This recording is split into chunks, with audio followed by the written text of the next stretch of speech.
Good morning, South Africa. Welcome to yet another Monday Vooka Breakfast Show. And I hope you guys are feeling fantastic. And then you also had a wonderful, wonderful weekend. Now, guys, we are still giving away tickets to the Rand Show. Today is the very last day for you to enter the competition.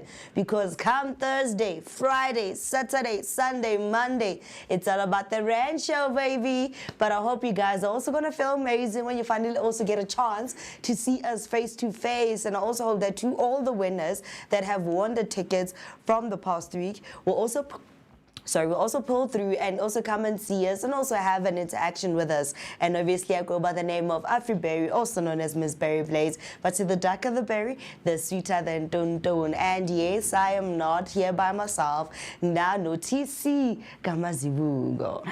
Grand and peaceful rising, Mzansi. Sivukile. It's a glorious Monday morning right here on the Vooka Breakfast Show. Of course, my name is Tisigama Zibugo Shabalala, your prime cut creative and your positivity dose of the day. Of course, we are starting the show and we are starting the week with you right here on a high note, vibrant, live as always. So join us. Don't forget to subscribe and set your notifications so you can catch us every weekday morning from 7 until 10 a.m. But you know what? I have to ask, as tradition, how are you, Afriberry? It's a Monday. Are you ready to get the week started?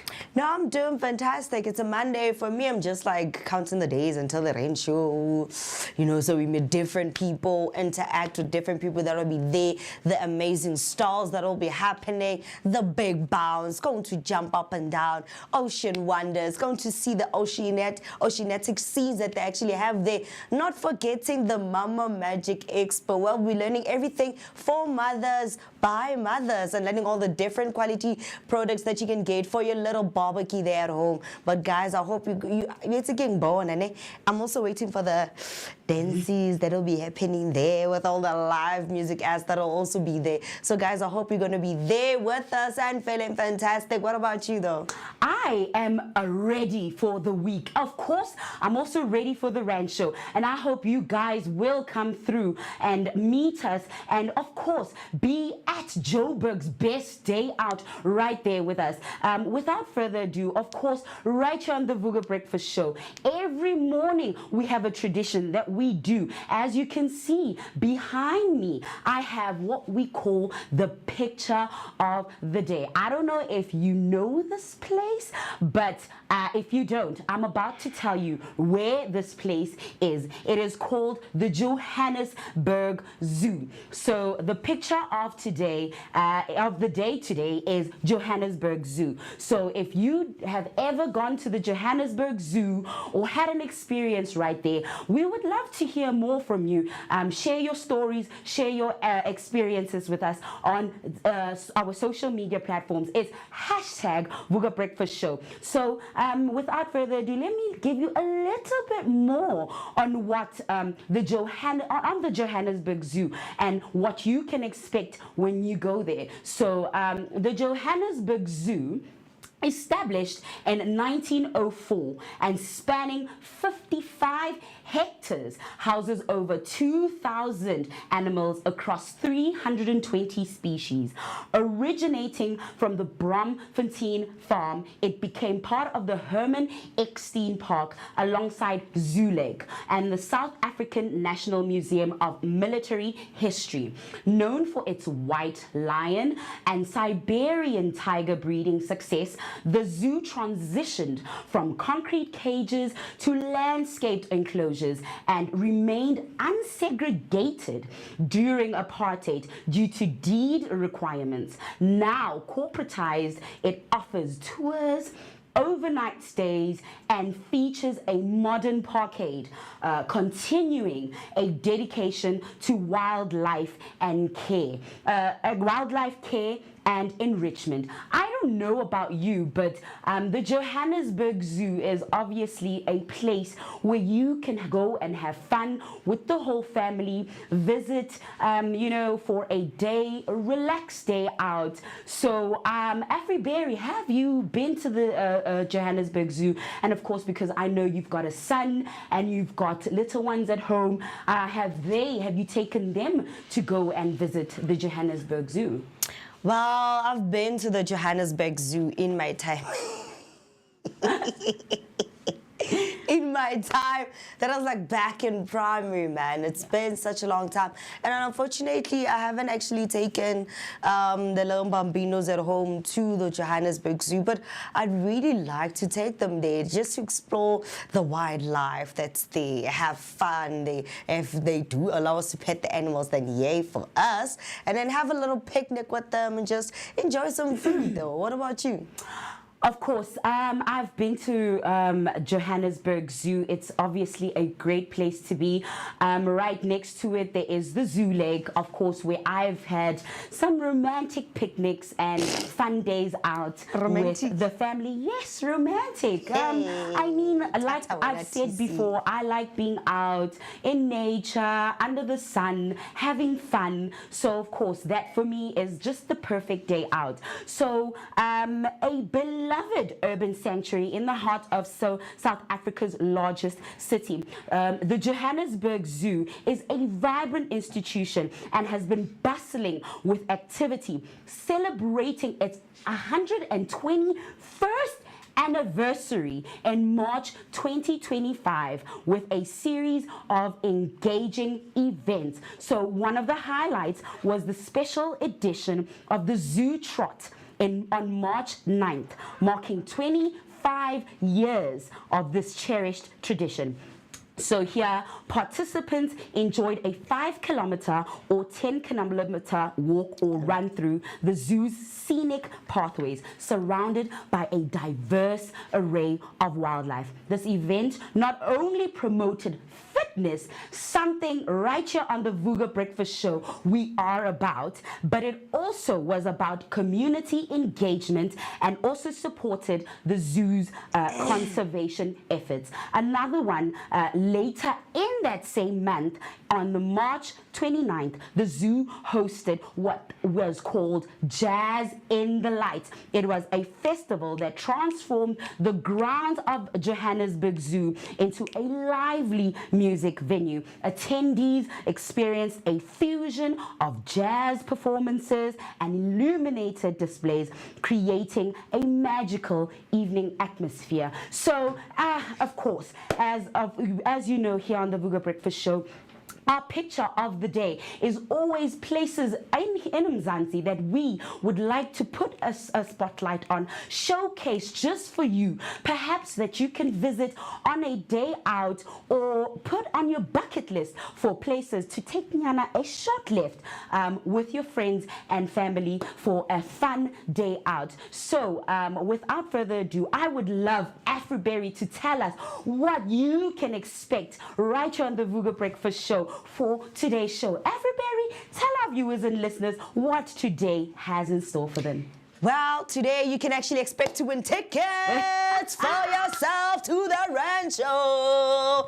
You can get a chance to win tickets to the Rancho. And obviously, we also have our move and shaker today. And we'll also be having a business person for the business block, not forgetting Monday motivation. And obviously, our daily bread that we shall receive, which is today in history, celebrity birthdays, and of course, word of the day. Now, hope you guys will enjoy. Oh my gosh, my English data bundles are depleting. But I hope you guys will actually enjoy being here with us and have a fantastic day with us, right? And then please do not forget to stay tuned. Otherwise, you'll miss the chance to get yourself a ticket to the Rain Show. So right now, we'll be heading over to a quick break. Then we're coming back with your news headlines, sports, and traffic update. Hey family. Hi. My name is Tisiga Mazibugo Shabalala. My name is Moketi Maimane. My name is Musi Miss. My name is Ketua Mguni. On the Vooka Vooka Breakfast Show. Every weekdays from 7 a.m. to 10 a.m. This is where we are going to have our topical discussion featuring various aspects from different fields. We're going to take care of you and it's going to be amazing, man. Right now I'm on the set of the Vooka Breakfast Show brought to you by the Blink-On Network. Do not forget to subscribe. That's Vooka Breakfast Show on Facebook and all other social media platforms. Vooka. See you there. Keeping you informed and updated on what's happening in Mzansi and the world. Here is your Vooka News update for this morning. In your first news headline, Lusikisiki massacre pre-trial conference set for today.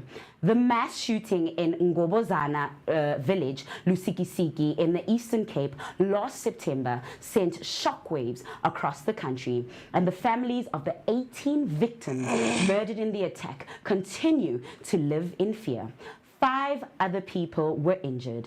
The pre-trial of the 6 individuals accused of these crimes is set to begin today.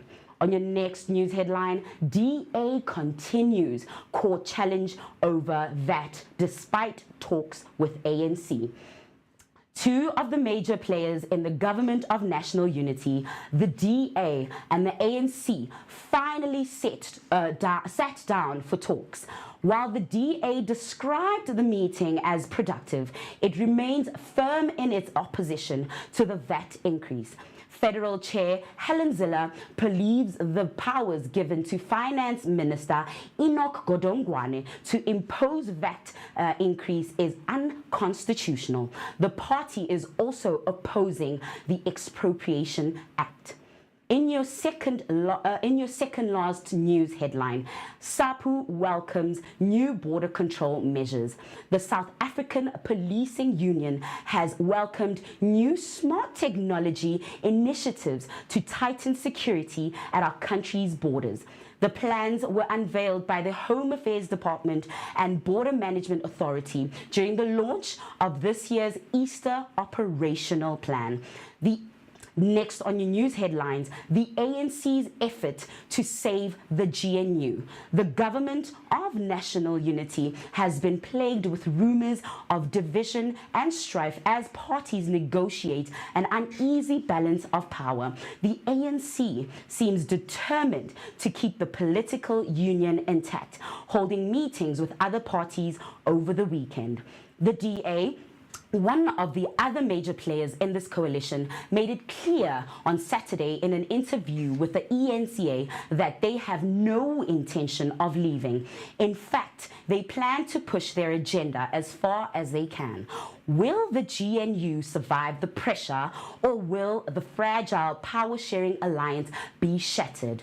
Don't forget to share your thoughts and opinions on these Vooka News headlines with us on social media using the hashtags Vooka Breakfast Show and Vooka News. Now heading over to your sports headlines.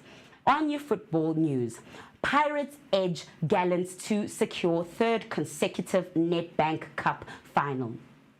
Orlando Pirates secured a 1-0 victory over Marumo Gallants at Orlando Stadium to advance to the Nedbank Cup final for the 3rd consecutive season.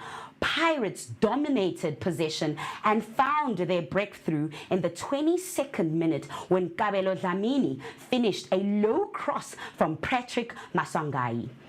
Despite efforts from Gallants, including Edgar Manaka's long-range attempt before halftime, Pirates held their lead. Late chances for Evidence Makopa and Dion Hotto failed to extend the scoreline. Gallants pushed for an equalizer during stoppage time, but Pirates maintained their defense and now aim to defend their title. On the next sports headline, Liverpool within touching distance of title. Man United thrashed by News Newcastle. Liverpool move closer in the Premier League title with 2-1 victory over West Ham. Louis Diaz opened the scoring, but Andrew Robertson's late own goal made it intense. Virgil van Dijk redeemed himself by heading the winner in the final moments. Our new can we please take a little break because we seem to be having an issue with our technicals. Okay, we can continue to your next sports headline. Kaizer Chiefs secured a dramatic 2-1 comeback win over Mamelodi Sundowns in the Nedbank Cup semi-final at Loftus Versfeld Stadium. Sundowns led through Teboho Mokwena's stunning free kick in the first half injury time, but Chiefs equalized in the second half with Wandile Duba capitalizing on a defensive error. Ashley Dupree clinched the victory with a clinical late finish. Chiefs advanced to the final on 31 May, where they will face Soweto rivals Orlando Pirates. Sundowns shift focus to the CAF Champions League semi-finals, while Chiefs prepare for their next league fixture against Chippa United.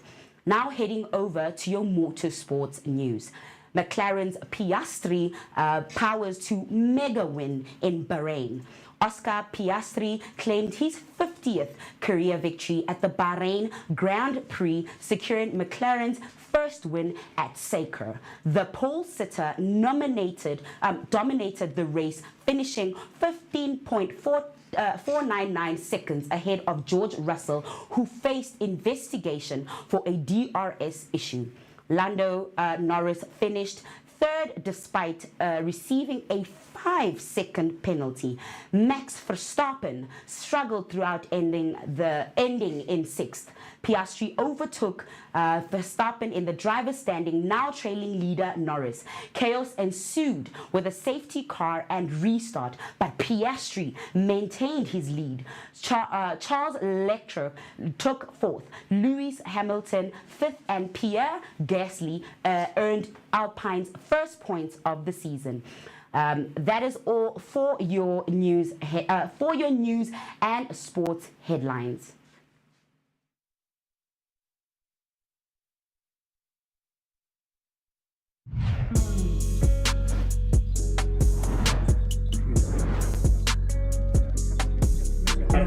Well, yeah, Sophie Blossom memory.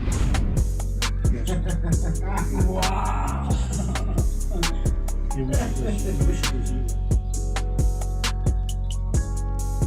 This is your traffic update. There is heavy congestion in Naturena on the on-ramp from N1 northbound on West Bypass to N12 Southern Bypass. There is a stationary vehicle in Bedford View on the N3 northbound after Van Buren Road, affecting traffic on the off-ramp from M2 East with the lane closed odd or 5. There is a queuing traffic happening in the northwestern part of Johannesburg, near Lanseria and Mildersdrift. Malubonga Drive connects Randburg to Lanseria International Airport.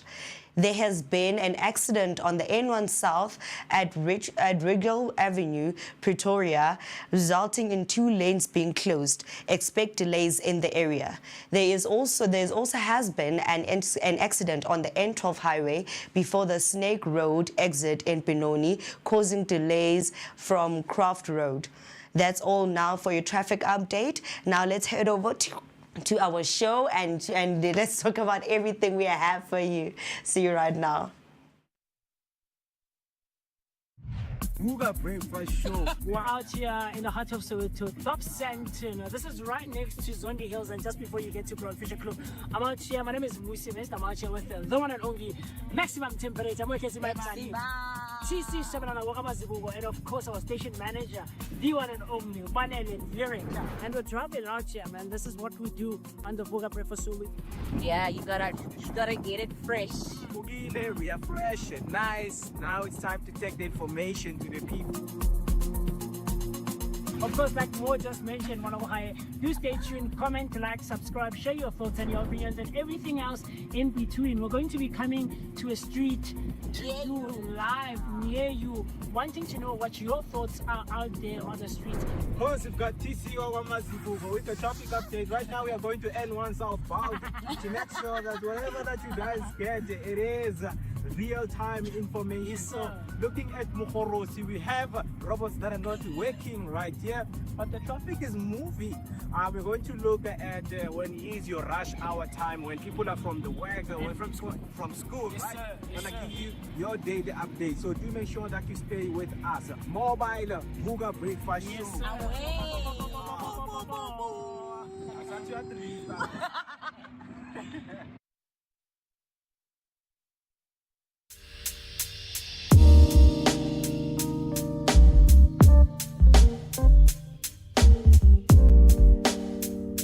My name is Musi Mist. My name is Moketi Maimane. Catch us every weekday morning, Monday to Friday, between 7 and 10. Right here on the Vooka Breakfast Show, brought to you by the Blinko Network. Always bringing you the best content possible. Vooka Nati, wake up with us and kickstart your day on a great note. This is your energetic start to the day.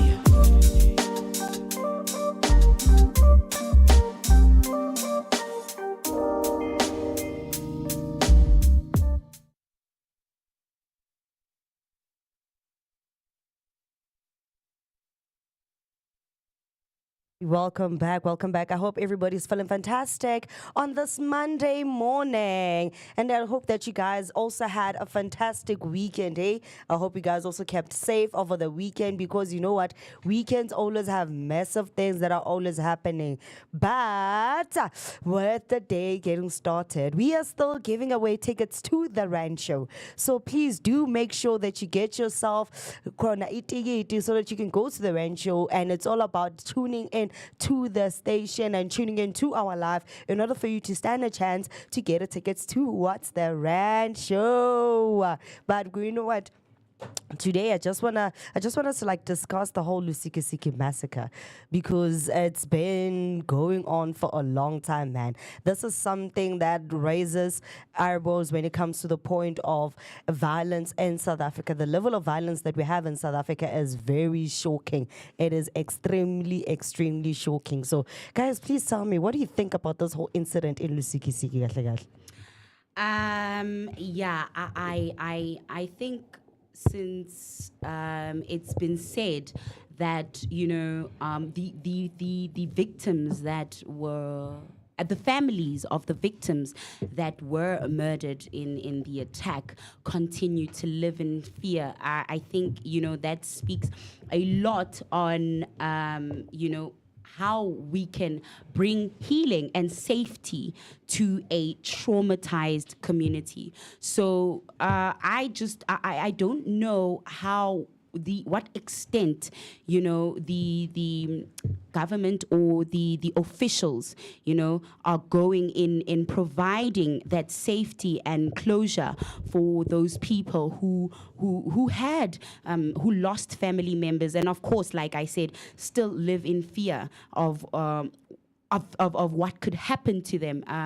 So it's a lot, because that headline, like the news headline says, sent shockwaves across the country, because 18 victims, guys, 18 victims were murdered in this attack, and of course 5 others were injured. So now the pre-trial of the 6 individual accused of this crime is set to begin today, and I guess the healing can start to go on, but then I don't know how we can bring safety in our communities when it comes to violence. Musi, what do you think about this whole thing, though?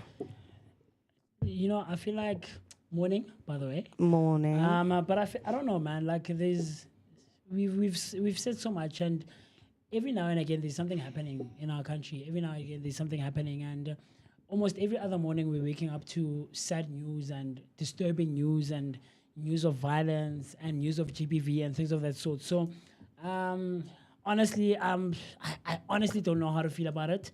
I'm at a loss for words, because how long should this go on for? Like, we're making so much noise. There's protests happening. People are shouting out and making noise on social media and things of that sort. It's on national news. It's not like it's things that we are not aware of or we're not knowledgeable of or being informed about. Do you get what I'm trying to say? And so I'm past the point of being upset at this point and being angry. You know? Like, I mean, what are our brothers and our uncles and our fathers and things of that sort? Like, what are we doing as males in this country? So honestly, for me, I don't know, man. I've gone past the point of being upset and being angry, and honestly now I'm at a point of numbness. Yes. I think it gets to that Do you after get some what I- time. Exactly, yeah. man. Yeah. And it's tiring. It's tiring. Always having to hear about such things happening. And what guys can't do we not learn? Yeah. Do we not learn? Like, what are we doing as guys? Like, we've gotten to a point where in our country that you as a female can't walk at like 7 at night alone. It's very unsafe. Or having to go to work if you're someone who works a bit further away from where you live, right? Where more than most people in mo country ya rona travel for about an hour or two in the morning. But it's very rare where you find someone who's using public transport, especially saying, man, 30 minutes, I'm in. Yeah. If you live close, yes, it's realistic, it makes sense. But if you don't, you have to wake up 5:30 in the morning to try and catch that 6 a.m. bus or that 7 a.m. bus. So, like, it's gotten to a point where our sisters, our aunts, our mothers, our girlfriends can't leave the house unaccompanied. Yeah. You understand that we have to get to a point where in our communities we have mapangalala, as we refer to them, people who are patrolling our streets and our neighborhoods to make sure that everyone who's waking up in the morning, very early in the morning, has a safe trip walking to their destination where they get their modes of public transport. Okay, so what I do know is that what the South African police service has done, there's these CPF members who wear the military vest, green, and then and the vest as well. Yeah, so they patrol. I mean, I know of somebody who goes, a student who goes to Riasoma Secondary School, and they've said that CPF regularly, because of some violence and gangsterism that's gone around that part of the school in Soweto. They do patrol now and again there. So perhaps, just visibility, higher visibility, and of course, keeping on with these initiatives with just community to protect the community, and also us as the community, as the people living in the communities, if we can just try to protect each other, man. I know Guti in Tepi song they have a system of impembe, a whistle. So if you're in trouble, you blow a whistle, and the community will come out and assist and help. see if what's what's happening. happening. Yeah. Hey guys, you know what? This whole thing, Yaselisikisiki, raises eyebrows in terms of the safety of people in South Africa and, of course, the gun rules that we have in South Africa. It seems like everybody is allowed to be a trigger-happy person because we do not have firm gun rules in South Africa that prevent people from just going out and getting guns and being trigger-happy. So to our nation, the police and the state, can we please start having some gun-friendly rules that actually permits permits anybody from just having a gun? And to the families of the people who passed away, I'm very sorry to hear about that. And I hope you guys will also end up finding healing, and that our justice system will initially prevail and let everything just go right so that you can get justice for you and your family members. But you know what? Don't also forget to spread the hashtag on WhatsApp, Instagram, and YouTube. It's on all our social media pages. It's hashtag Vooka Breakfast Show. And if you also want to send us a voice note or call us, you can just call us on 060-493 3226. That's 060-493-3226. But right now I'm going to head over to our YouTube channel, and we have our first comment of the day, or of the morning, from Uzinzi Elizabeth. Ati, good morning, hashtag Vooka Breakfast Show. It's a new week. Happy Monday to Vooka Amahle and the Vooka Breakfast team. Thank you very much, Zinzi. Thank you very much. Thank you very much. And then we also have another comment from Mutike. Ati, don't forget to like and share the live. Thank you for spreading that love. That's for you over there. And then our our last comment, it's from umngani wethu. Oh my gosh. Yamazi umngani wethu ukuthi ubani? No. Hector Hector Takalani. And hashtag Vooka Breakfast Show Morning Family. Hope you had a wonderful weekend, guys. A new week to use. What? A new week to yours. Yes, a new week to yours, Hector. And I hope it was. I can't wait to see you at the ranch show, Hector. I could we need to get. Hector won the ticket. Hector won the ticket last week. Nice, Hector. So I cannot wait to see you at the Rand show, and also our fellow winners. We cannot wait to see you at the Rand show. I think maybe we'll just create a mini segment where we just literally connect and bond with you guys. But you know what? On a much more nicer note, you know what? It's time for our daily bread. Do you know what the daily bread is? Word of the day, today in history. No. But I think what we will do, because you know what we do right here on the Vooka Breakfast Show is we need to take a very quick break, run to the loo, grab a glass of water and a cup of coffee. But you know what the thing is, the weather is on my side, because you know I absolutely always share with you that I hate the cold weather. So with that being said, while you run to the loo, grab a snack very quickly. You know it's a Monday morning, so we also need our power breakfast. A little snack, quick slice of bread like a cheesy or something, and you and I and the rest of the team, of course, can see each other right after the break. But while we're at it, don't forget you can also connect with us across all our social media platforms using the hashtag Vooka Breakfast Show. Of course, we'd also absolutely love to hear your voice, and the number to dial for our WhatsApp line is 060-493-3226. So that's 060-493-3226. With that being said, I want to let you and I see each other right after the break. Cool stuff. Vooka Msanti, we are here at the Rand Show. Now, if you would like to win 2 tickets for yourself and a loved one, be sure to tune into the Vooka Breakfast Show every weekday from Monday until Friday from the hours of 7 and 10 a.m. Yes, and you can definitely catch the Rain Show from the 17th until the 21st of April. And if you do want to stand a chance, be sure to tune in from the 7th and the 11th, because that's when we'll be choosing our winners. Don't forget to also share those hashtags. It's hashtag what? Hashtag Vooka Breakfast Show. Hashtag Rand Show 2025. Now for me, Afriberry, also known as Miss Berry Blaze, the darker the berry, the sweeter than tuntut. And also me, TC Gashabalala Mazibugo, your time cut creative and your positivity dose of the day. Catch us live every Monday to Friday from 7 until 10 a.m. on the Vooka Breakfast Show.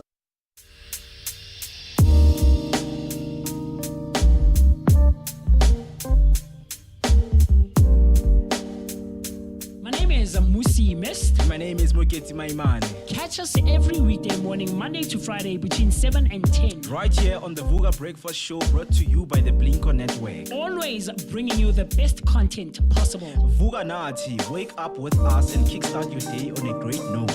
This is your energetic start to the day.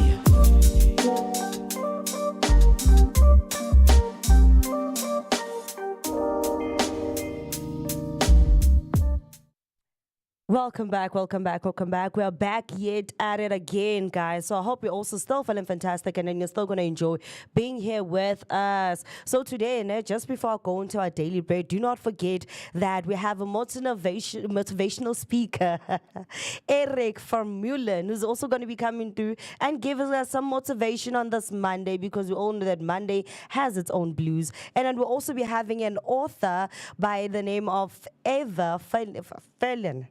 Ava Fallon is an author who will also be talking to us about her book and the journey to go towards writing a book, and obviously the motivation behind the book. And then for our mover and shaker, we have Uayanda Makwani, who's also going to be telling us about the amazing work that she does when it comes to participating for the community and actually building everything towards the community, right? So we're going to start with our daily bread. Betty, it's today in history. So today in history, we have Mandela urged peace after Chris Heine's assassination on the 14th of April. So we basically be going down around Indabaga Chris Heine and his assassination race. So we all know that Chris Heine's wife is currently on the TRC problem. You guys, I feel like you haven't done enough to find out information about who tried to kill my husband or who killed my husband. But then it goes like this. But on the 14th of April, former President Nelson Mandela made a televisionized appeal for a peaceful day of mourning, urging South Africans to come together. However, the assassin, Jan Vulis, was arrested within hours of the murder. But you know what? And apparently this guy is actually going out on bail. He's on bail now. No, if you've been reading the news, then you know that the person who killed Chris Heine actually ended up getting out on bail, and he wanted to go back to his motherland, which is not South Africa, actually. So we wanted to get out of SA to go now finish his golden years in peace. But anyway, yeah, moving on. The other issue is Webster's American Dictionary of the English language is printed. So today they printed the English dictionary. Today was the day when they printed the English dictionary. TC, I know you know the English dictionary. Everyone knows the English dictionary. No, but I don't think that's what she means. I feel like she means that you are someone who's read the dictionary like a normal book. I have, though. I used to do that. Yeah, hence I'm saying that TC, you know the dictionary. No, there was You a time know I was, but this is Webster's dictionary though, right? Because there's multiple dictionaries, and what happens is It's not the Oxford one, the one that you used to.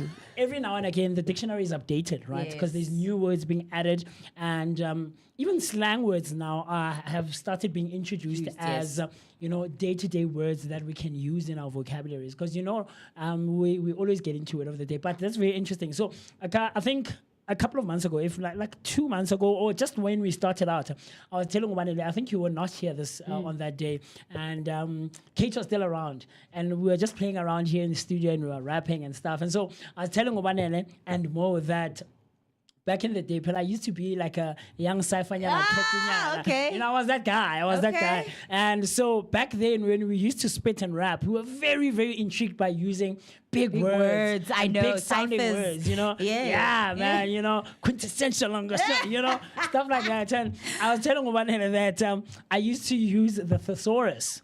And not just the normal dictionary, Oxford dictionary that we used to use in school. Yeah. So I had a nice thesaurus, the blue one, and I used to go through it and try to find these words. And, so that's very interesting to find out that today in history, on the 14th of April, guys, Webster's Dictionary, like you mentioned, was... so where would you be without that?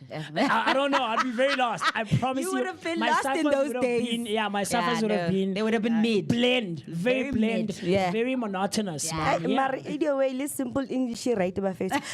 Noah Webster published his American Dictionary of the English Language on April 14th in 1828. After over 2 decades of work introducing over 10,000 Americanisms and helping standardize English spelling. This milestone in American linguistics followed earlier efforts such as William Caxton's first printed English book in 1473 and Samuel Johnson's dictionary published 63 years earlier in 1755. Yeah. So this begs to differ like, when was the first dictionary published? No, Because that is like I don't think this- 1755. We're like, okay. Maybe this might perhaps be the first one, but because there's been multiple over the Yeah. years, right? This is one of the ones that have been published. Because this is Webster's dictionary, it's not Oxford's dictionary. And so obviously, language has evolved. has evolved. Yeah. Yeah, so another one is in 2003, the Human Genome Project is completed. So the Human Genome Project was an international effort to map and sequence the entire human genome, covering over 3 billion base pairs and identifying all Soul Genes.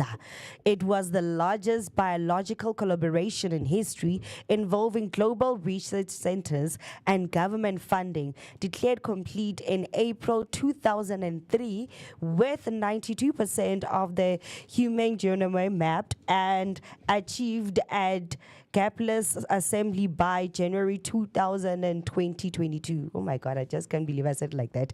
In 2022, the project findings revealed that human genes are largely similar, though uniquely individual, and provided a foundation for advancements in genetics and medicine. So we are Very cool actually... stuff. We're actually not that huge, right? So right now, we're going to head over to our celebrity birthdays. Right? So the celebrity birthdays, but before the celebrity birthdays, but in our calendar, the number of days into the year. So today we are 104 days into the year, and in leap year it would have been 105 days today. Okay. But because we're not in leap year, right? And there are 261 days left, and we also have 36 weeks remaining. It feels like a pregnant woman. Anyway, so right now, today we are celebrating the brat. Do you know what the brat is? The brat, yes, of course. Hip hop. If you know hip hop and you don't know the brat, man, then I don't know. I don't know. No, I don't know who the person is. People okay, who you know don't the know the brat Brat. probably remember the brat from the feud that she had with Nicki Minaj. Yeah, Because I remember there was once a feud between the brat and Nicki Minaj, yes. So today, on the 14th of April in 1974, the brat was born, and she is turning 51 years old. Interesting fact, she is the first female solo rapper to release a platinum-selling album, Funkified. Yes. She later celebrated with artists like Kelly Rowland and Lil Wayne. The brat born Shantae Harris DePort, born on 14th April 1974 in Chicago, is an American rapper who gained fame with the debut album Funkified, right?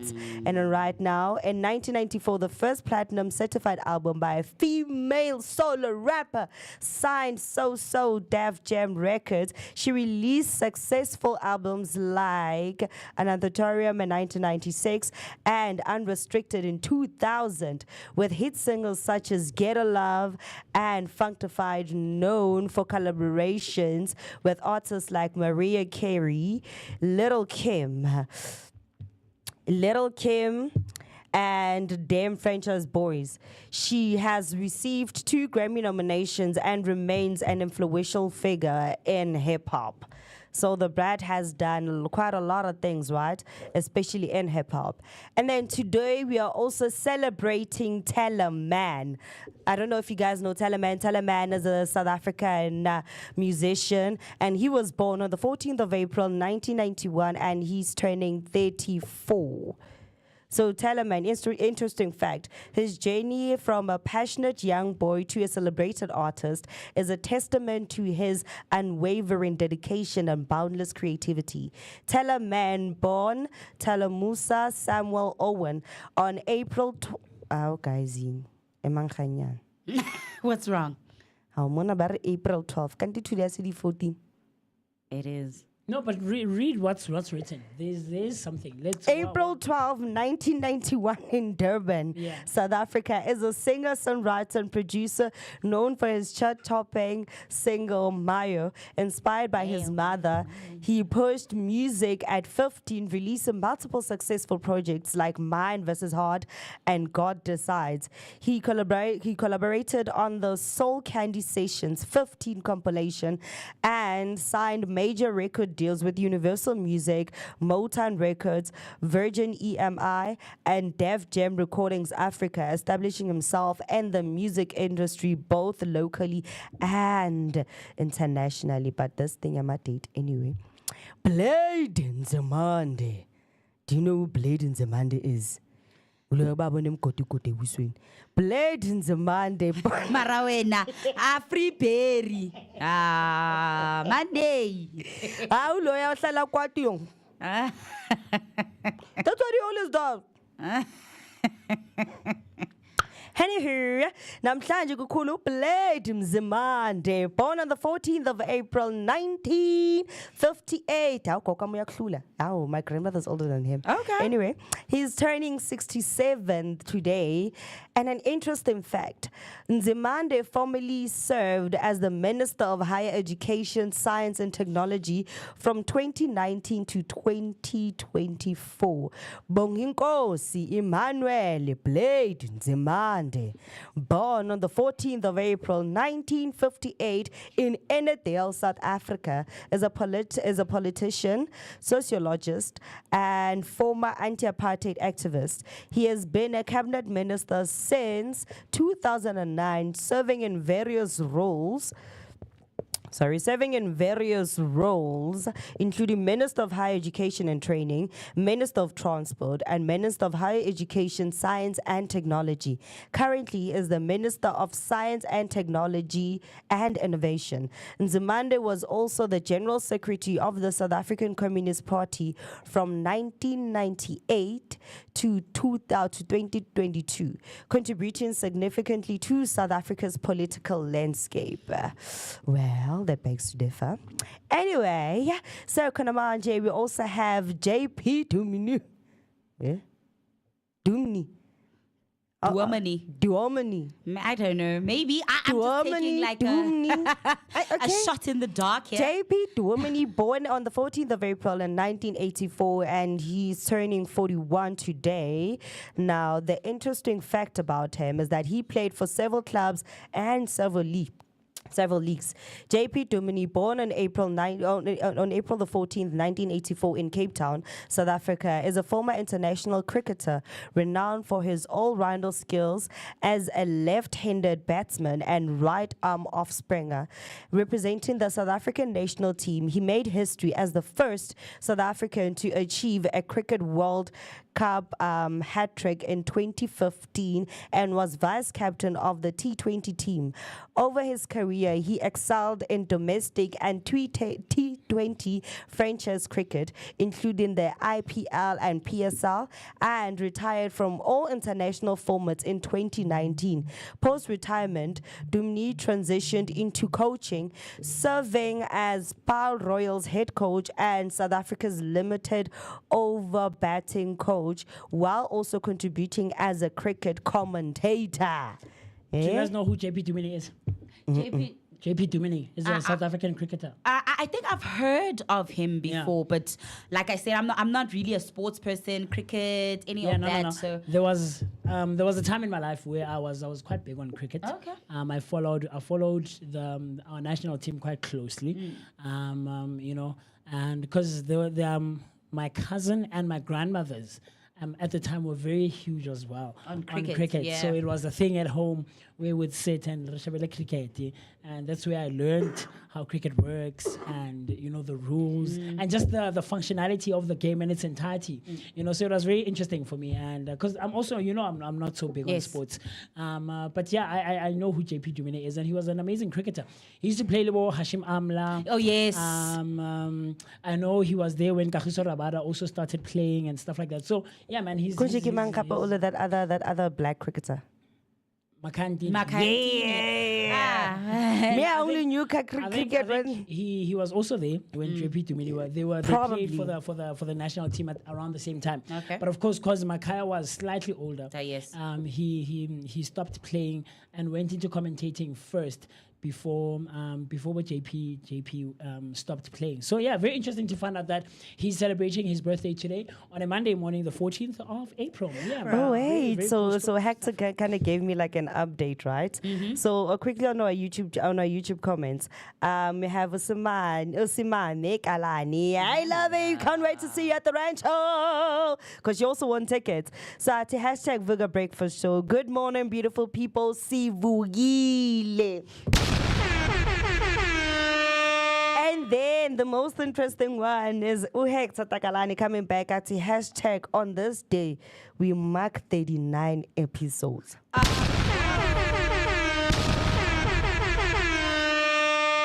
Thank Thank you for that beautiful reminder. You know, we just enjoy chatting to you guys. So the fact that we sometimes even forget that we mark how many house. So 40. Yes, Hey, we are nah, very no, I old. didn't forget. Now, 39 Life for me- begins at 40. No, 39 for me is not. I mean, it's a big deal. Don't get me wrong, right? But I was waiting for tomorrow. I was waiting for tomorrow. Okay, so for us marking to hit 40. that that Yeah, 40 that's mark, that 40 round it off milestone. nicely. Because Yeah. 39 is it's offish. Like, I mean. Think of people who are past the age of 39, right? Yeah. And who've gone into their 40s, Yeah. right? You never necessarily hear someone saying, I'm going to throw a huge celebration for my 39th birthday or for my 29th birthday. It's always like 30, 40, The 50. big ones. Exactly. You know, Yeah. so I was actually waiting for tomorrow because I've been marking. I've been. life I've begins been, at 40, yeah, my man, I've been friend. marking. So, Hey, yeah, very cool stuff. You know what? Let's go to word of the day. So, word of the day, ne? Do you have a word for? I have it here. No, I think Yeah, let's chances let- are, yeah. Yes, please. I am looking at it. Yeah, no. Let me take care of you very quickly. You know, Please do that. On a day-to-day basis, we always give you words, very interesting words that are aimed at you and I improving both our day-to-day spoken languages and, of course, ultimately our vocabularies. And you would know that the English language is very varied, of course, and is very beautiful with sometimes confusing and its inclusion of non-phonetically spelled words. But of course, however, it also has very many unusual and cool words with very cool meanings. And today is no exception whatsoever. We are still giving you that word on this Monday morning. And the word for today. Hey, Muketi, ayo. Maybe guys will have like a breather. Maybe ke Afriberry since the whole morning her English bundles have been depleting. Yes, So maybe she's the one that's going to give us that little bit of a twist on our word. I'm having anguish today instead of English. More is coming through on our Facebook comment section, but I'll give you that one very quickly. So the word for today is quixotic. Woo! Quixotic. Woo! Right? And how you spell quixotic is Quixotic. That's Quixotic. Quixotic. Right? And what this word means, the word means being extremely idealistic, unrealistic, and impractical. The definition or the meaning of the word quixotic is being extremely idealistic, unrealistic, and impractical. And a sentence example, or how you would use, or how you can use this word in a sentence is that a vast and perhaps quixotic project. A vast and perhaps quixotic project. So it would mean that if you and I were to go into a project, the project would be unrealistic, idealistic, and impractical. Very interesting. How would you use that one in a sentence? I'm thinking right now because you're saying, because of the meaning. Yes. And of course, I'm the positivity dose of the day. Yes.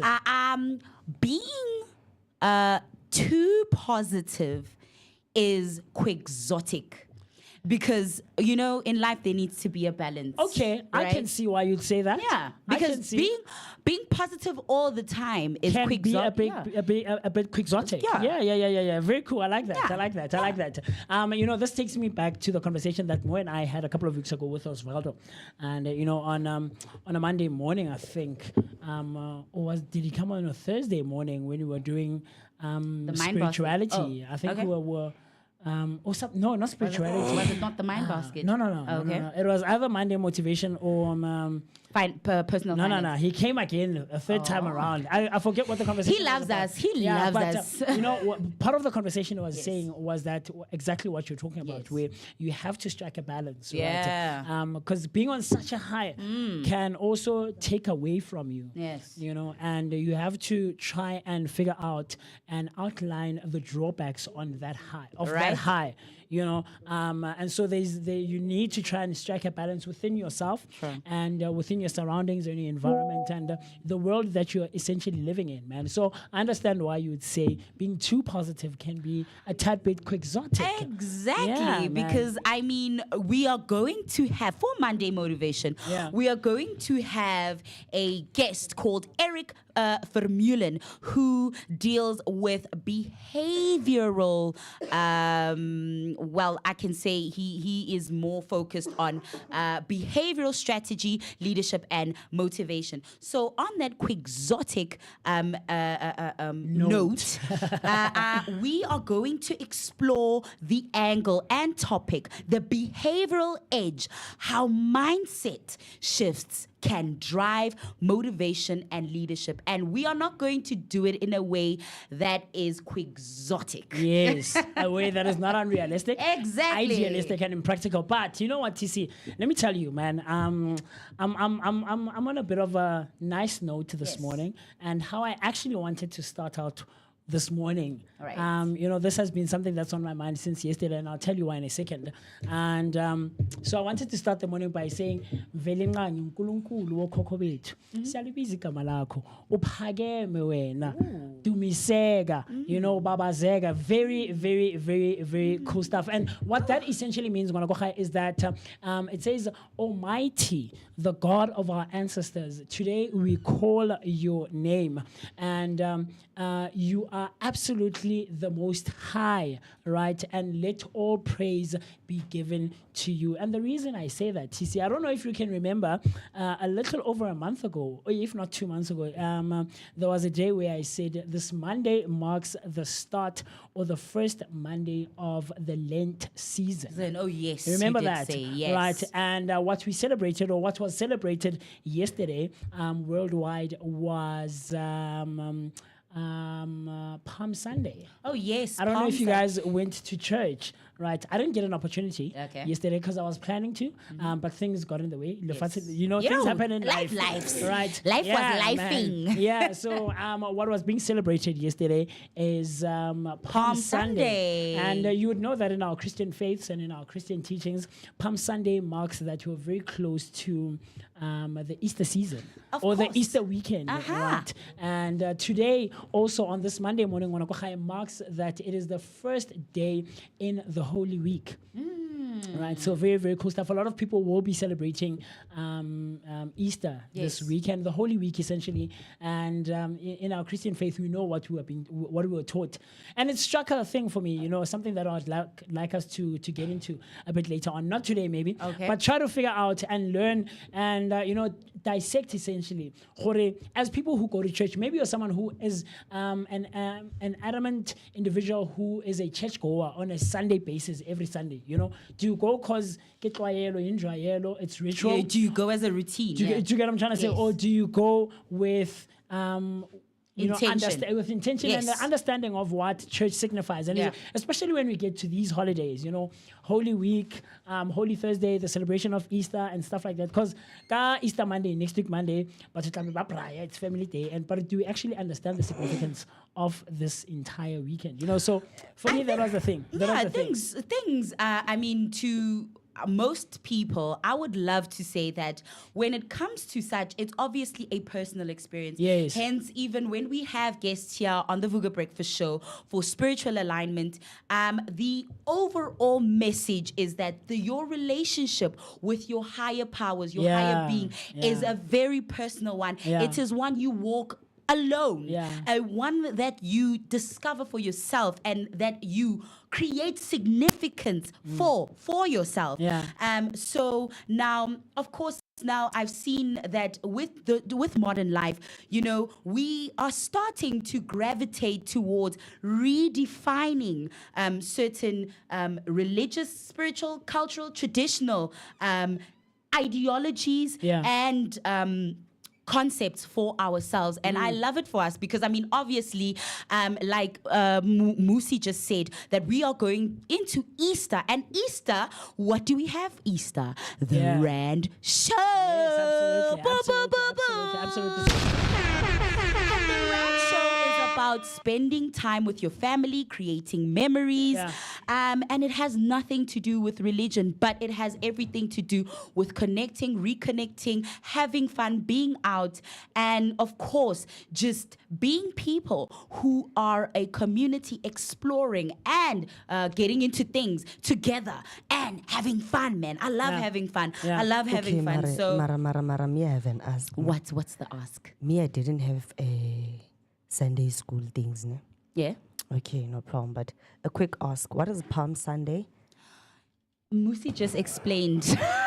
So Palm Sunday signifies twinning, right? Very quickly, just to Yes. sum it up and round it off, right? Yes. Palm Sunday is if you've been taught or you've learned, ka tumelo ya rona ya sekreste, is the day that Jesus was welcomed go Jerusalem, I think. We don't want to make mistakes here, but it is essentially that the day where he was welcomed, Yes. and with the palms of the tree, the tree Eliadi palm, ke palm. So that's why it's called Palm Sundays. And na ashariwa, and he was on a donkey, walking in, and people were celebrating him. This is right, just a few days before his Execution. not execution, man. We don't say execution. Ghana, what do you call it? Bua ka sekgowa, yes, Crucifixion. Go essentially. So it was days before that, Yes. right? And this is where he was welcomed, and people were on both sides, and he was on the donkey. And I don't know. Have you watched the I am Passion never of watching Christ? The it Passion again. of the Christ. Did Passion I of not the Christ. cry watching Yeah, Passion of? so- I am not going back to that That trauma movie, again. all of it, somewhat, rounds off the story of the crucifixion of Jesus and how he was welcomed and all of those things, and the journey that was of, after the 40 days of Lent. And so the 40 days was of him being in the desert and praying. And that's why when we go into that season, we are taught that we need to fast. So fasting is not necessarily always having to be a physical one where you deny yourself food. Food, yes. What we were taught by one of our priests a couple of years ago is that it can also be things, worldly things, trying to, things that limit your relationship le Modimo wa gago, essentially, so maybe ke social media, maybe ke bojwala, maybe ke banyana, whatever, it can be whatever, but it also does at times require or can be, condoned gore, maybe ka letsatsi le 1 or I2, maybe between 6 and 6, after 6 o'clock. Yeah, there's various ways to interpret it and stuff like that. So that's essentially what Palm Sunday means. Yeah. Hi guys, so as you heard, we were celebrating a Palm Sunday, and we'll be going over to the Easter weekend, where we'll basically be remembering what our brother did for us. uNkulunkulu wasifela wafela izono zethu khona lapha lesiphambaneni ukuthi khona wonke umuntu akhona ukuphila impilo eright and basically try to live a sin-free life, and also not forgetting Family Day, where we get to celebrate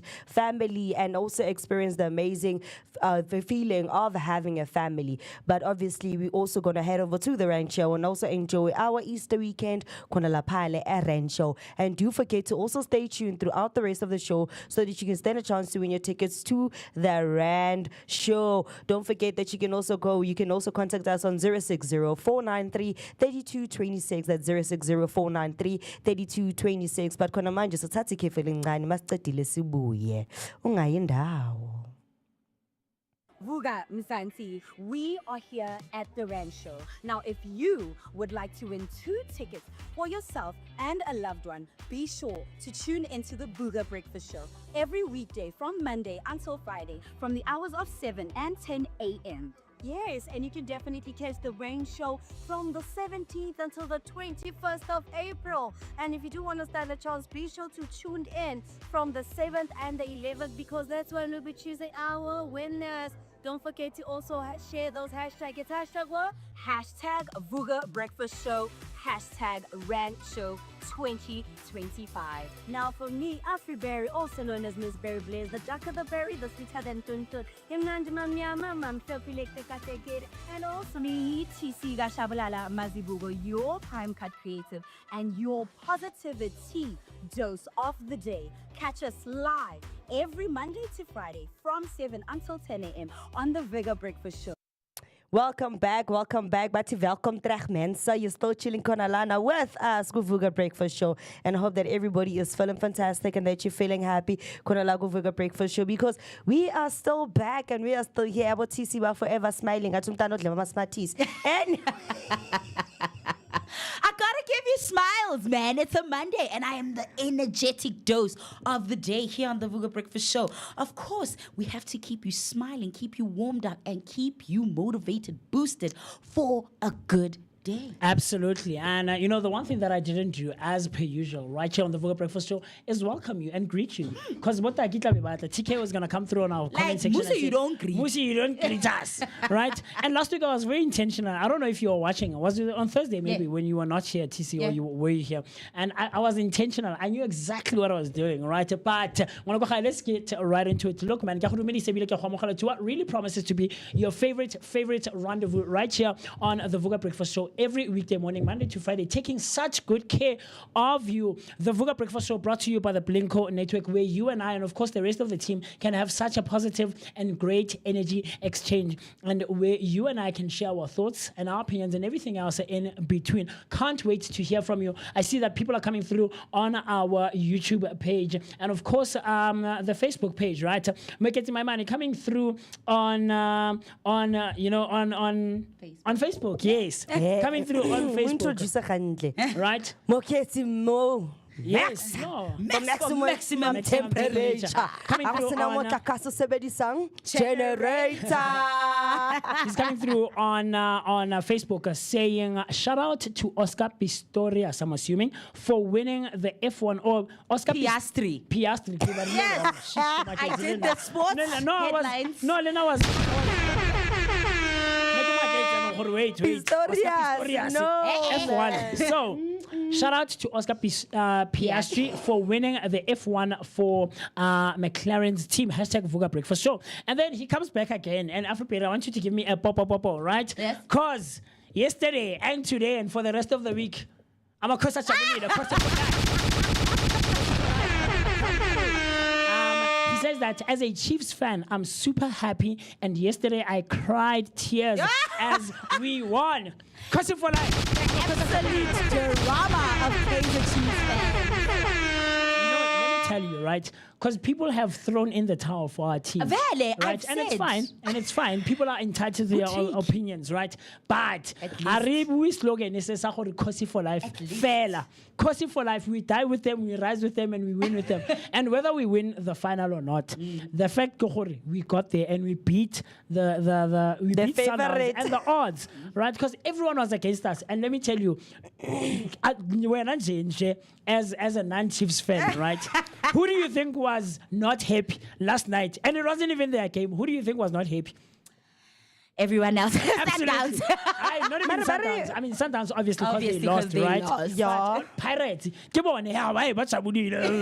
Guys, relax. Chiefs win. So what? Mara Yes, apparently ba re le winne ka lesoba la nalete. No, it was a few minutes before the game ended. It was literally right at the like last minutes of the game, last seconds, where Chiefs scored the second goal to take the win over Sundowns. So anyway, I'm a Kosia Chabulilo Wanakokhaye, and so that's what Mo is saying on our Facebook page, right? But let me quickly try to check out if there's anything coming through on YouTube. So that's you and I can share our thoughts, right? And of course, the conversation and the interaction that you and I and TC and the rest of the team and Afriberry in here in studio, it doesn't end on YouTube and Facebook, right? It also goes through on our WhatsApp line using the number 0604933226. That's 0604933226. So that's where you can share your thoughts and your opinions regarding everything else that we're going to be talking about, especially Kosi for life. So we're trying to, give out a very quick call, but the person we're calling is not answering. Is he on the air? Hey, Mr. Mo, how's it going, my brother? Hey man, not doing so good. How are you guys? Your voice. For a Monday, you be sounding pretty dodged, my friend. Yeah, man. I think how many episodes are we in today? 39. 39. Hector was very kind to remind us. Yeah, because I think it was supposed to be my 39 consecutive, day on the show. So someone decided to cast a spell on me. This is how I sound. Like, this is how Askisi. I sound. Oh my goodness, you sound terrible though. I hope you get better. Whatever's wrong with you. Yeah. Yeah, Talk to me more. You and I are very excited about Winnie Amabani at Chiefs Praya. Yeah. Already, Refilo Rasakhanza coming through on YouTube saying #Vooka Breakfast Show. As a Pirates fan, we are used to winning. So I understand Kaizer Chiefs fans for making noise. I mean, once in a while, relax. Once in a while, man. Once in a blue moon. Bona go tla bo mang, Pirates fans wasn't even their game, already commenting. First of Talk to all, me, o my brother. dutse le le baga juju mo, bona ka meriri. Talk to me, bro. bruh, one thing I can tell you guys is that this whole week we're just going to make noise. Yes. That's something that people should expect. Yes, And absolutely. usually, man, Pirates is in danger, man, because the final is on the 31st of May, and on the 3rd of May it's the Soweto Derby. So we're Yes. going to be playing them twice Yes. in the month. So they should expect Fire, heat, mollo. It's sparkle. We want Barcelona right now. Absolutely, man. Mo Pati, look, man, feel better, Mo, and we can't wait to have you back right here in studio. Mara, for the rest of the week, I'm a Kosa Chabulele, Kosa for life. Come with retain. Mo, you must make sure. Give us. Yes. How? Mo, you must make sure that you get better. Otherwise, sinazokushia siye rensho. Hey, man, hey, Siyokushia definitely. siye rensho. No, but Yeah, we but need you at thank the you. ranch show, Shame. Yeah. Yeah, Sawara definitely. Mo. Can't wait to be there with you, man. Very cool Ah. stuff. Very cool stuff. Feel better, Mo, man. Feel better. O tsamaya yo forte mo, tla ba right mo. Steam and stuff, Steam, man. eh. And I don't know, return to sender. Do a return to sender spell to that person who's busy witchcraft. Tsamaya o kalama roof, tla ba right. No, there's Bogogo Manzini, Bogogo Kumalo. So Yes, I'm they'll covered. help you. Awesome, Yes. awesome. Yes, absolutely. Okay, man, hope you get better. Sharp, get it? Shut up. Cool Shut stuff, up, man. Mo. Already Princess Nomatamsan coming through on YouTube saying, we always make noise. We're ready for the fire. So I'm not sure if it feels like she's referring to parrots. She's not. No, she's referring to parrots. Because parrots are the ones who are always commenting on Chiefs games, Chiefs wins, Chiefs loses. You know, when Chiefs wins, parrots get upset. So I don't understand. But look, man, this is what we do right here on the Vooka Breakfast Show. And we can't wait to have the one and only Mokete my man, maximum temperature, come through and hang out with us right here in studio. Feel better, Antwana. Take medication, and we hope to see you soon right here in studio. Yeah. Hey, man. So we hope to see Umaketi back in studio very soon because you know what? We miss you, man. Who's gonna busy? English because you know, oh my gosh, I'm thank God. I'm grateful that I took you. Because with the butchering. So today, I hope I am proudly representing you.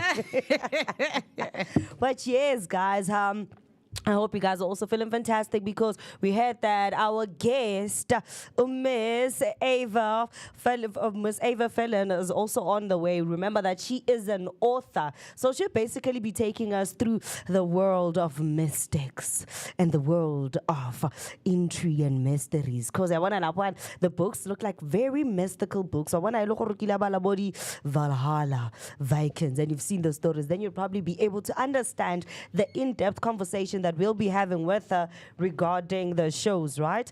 And then please don't also forget that we'll also be having Eric from Müller, who's also an NT. No, he focuses on behavioral strategy, leadership, and motivation. Yeah, he usually does this for sports.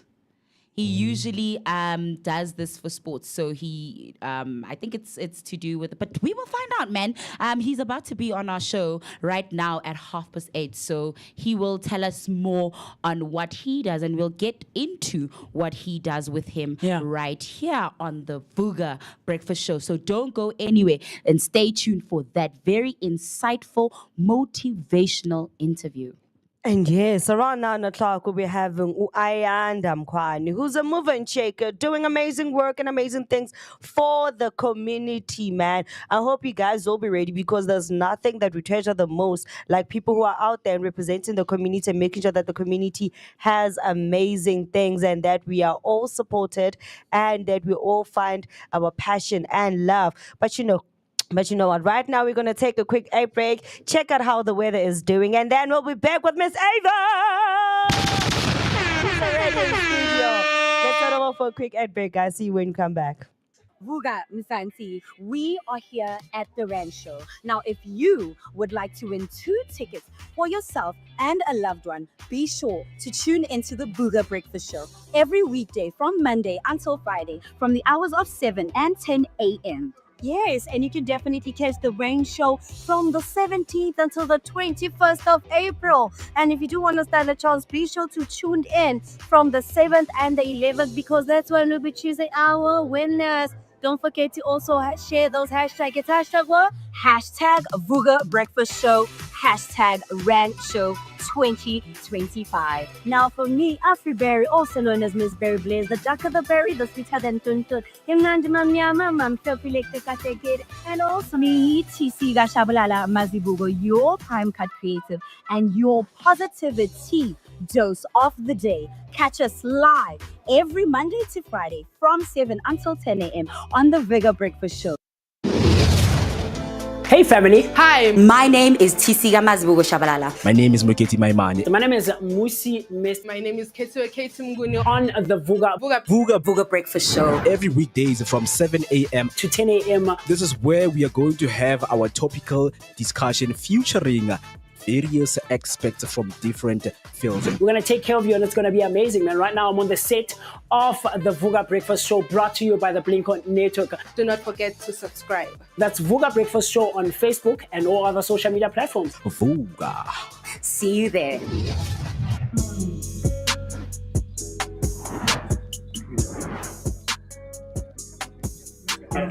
Well, yeah, Sugar Blossom anyway. Yes. Wow.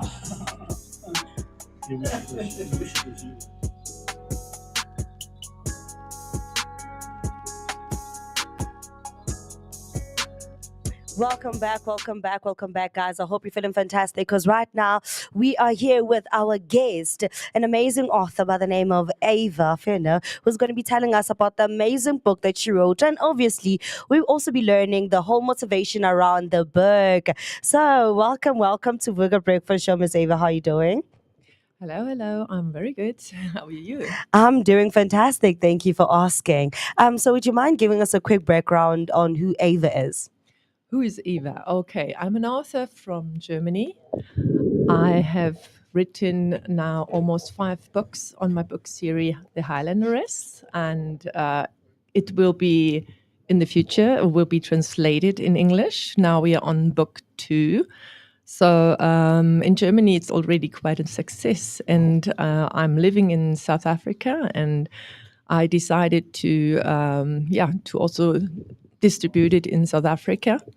And it's a historical novel, but it's not only a historical novel, it's a story about a very strong woman and a brave woman, which is outstanding in her time. It's Scottish independent wars. And why it's so important, why it's so motivational, because this lady is a warrior. She is, you can imagine her as an athlete like today, and she is in a very difficult time. And she's fighting her way through her life, and she has some tasks to fulfill. She wants to be her own boss, her own clan leader. And I think this is quite a modern story. And it fits into the modern life, and I find many women in the same situation today. They struggle, they need to have some help, support, motivation. And this book is all about motivation, leadership, empowerment. And so I think it's quite a modern story and not only a historical novel. No, I think that is like actually very interesting and very amazing because, especially in the day and age that we live in, with all those basically things that are happening around in society, especially impacting women, I think your book will probably be one of the greatest motivation for females to always strive for more and never give up because it shows how strong women are. Yes. And, it shows how strong women are and how much we can actually do if we just have a bit of faith in ourselves. Absolutely, yeah. Okay, no problem. And I like that. So would you mind explaining why, what was the motivation behind your book, basically, and what made you want to write about a female character that is very strong-headed, that stands up for rights and basically fights for everything that she wants to achieve and make sure that she does not become dependent on anybody else? Yes, yeah. So, just to restructure Afriberry's question, what draws you to historical fiction and stories about strong women? Yeah, I mean, I was always interested in history, Yes. of course. Otherwise, you cannot make the research. But I also had my struggle in my life, Okay. and I grew up quite in a hard surrounding. I mean, if you say, "Oh, you're coming from Germany, it must be easy for you," and it was not. I was coming from a very torn family, struggling with with my parents, with my family, with schooling. So I decided to go on my own way, and that's probably quite the fact what keeps me going, that I had no network around me. I had to fight for myself. I had to go, and I had no looking back. And I'm always telling people, just go continue what you want to do. Never look back. And I think this is quite the same with my protagonist in the book. She never looked back. She left her country. She went for a life she wants to live. And women always feel responsible for other people, but never for themselves. And I think we should be a little bit more egoistic. Go your way. Go your live your life and go for your tasks. And I just can support females who have an idea. Go for it, and you will see that friends and other people can also support you. You don't need to have the support of the family. I never had, and I went very successful with my life. And nowadays I could even write a book about it. It's a historical novel. I know it's not a motivational book, Yes. but the protagonist is quite the one I always wanted to be. Yeah. I always wanted to be the strong woman, to lead others. I mean, it's a story about a little bit about myself, but also it's a harsh surrounding, Scotland in the independent wars, and I can imagine it is something probably like today in South Africa, Right? In some areas. I was about to say. Yeah. Okay. Yeah. Then I hit the button. Yeah. Okay, so you've worn many hats. I think, are you an editor? Yes. Editor, entrepreneur, traveler, martial artist? And yes, of read course, the something biggest about one, me. author. So how have these experiences shaped the kind of stories you write and the causes, because you also do charity work? Yes. So how have these experiences shaped this kind of stories you write and the causes you support? Oh, a lot. I mean, when you went through a hard life and you really fight for what you want to be, it makes a different woman out of you. Right? This is absolutely true. And I was very lucky. I was very successful. And I wanted to give back something to people who were not in the same situation, who were not successful. So we started with my charity in India. It makes a different woman out of you. Right? Sorry. Okay, there was a playback there. Yeah, sorry. So we started to support women and girls schoolgirls in India. And now I live in South Africa and see the same struggle here with the girls, the students, the females. They have trouble to fulfill even the school because they send the girls away to work, and I see the same problem, and I want to support these girls here in South Africa as well. That's why I also started to connect with other organizations like AWLO, for example. Yeah. Wow. I would actually, here at the Vooka Breakfast Show, you know, we're all about community involvement and, you know, raising awareness to socioeconomic issues and being more involved in making a positive change where we are.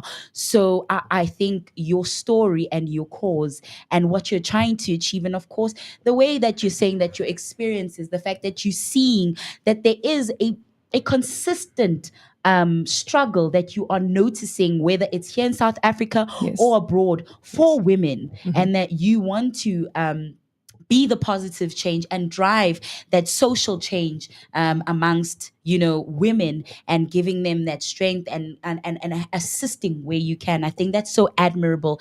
And as an author, I know obviously, you know, most authors also do philanthropy work, and it assists them in perhaps their creativity and just expanding their worldview and perspective in being more immersive and more emotional in their writing. I think that is amazing, and your passion for that is inspirational. Truly, for a Monday motivation for us here on the Vooka Breakfast Show, it's truly amazing. Because one of the things you do say, right?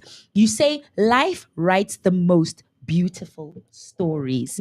A quote by you that I find very beautiful. What's one chapter from your own life that deeply changed your own perspective? Oh, wow. There are lots of chapters. Okay, I mean, you can go into a few perhaps, or just one. It's fine. Yeah. So I was working with my husband together in India, and we had there a substitute for our company, and we are driving along the street, and I saw kids playing in the sand with stones, with everything, and I was thinking back. In my childhood, we had toys, we had everything to play with, and they just so happy with the stones and with the sand.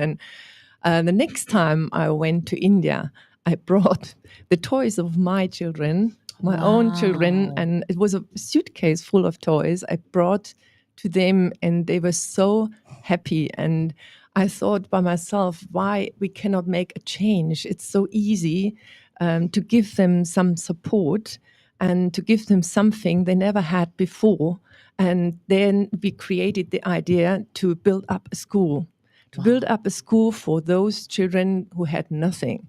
And I'm so proud to say that today this school has 1,800 students, and we brought up engineers, doctors, and we helped them in their studies. And this is a project which is really touching my heart. And probably that was one of the chapters in my life which changed my way of thinking, because I took it for granted that I grew up in Germany. I had everything, the school, I could work, I could do whatever I was able to do. But these people, these students, they had nothing. So they're coming up from scratch. And many people here in South Africa, they have the same problem, and I want to help and support. And it's not only my book. Of course, I want to sell the book. Yes, true. That's what I'm doing, and it is my passion.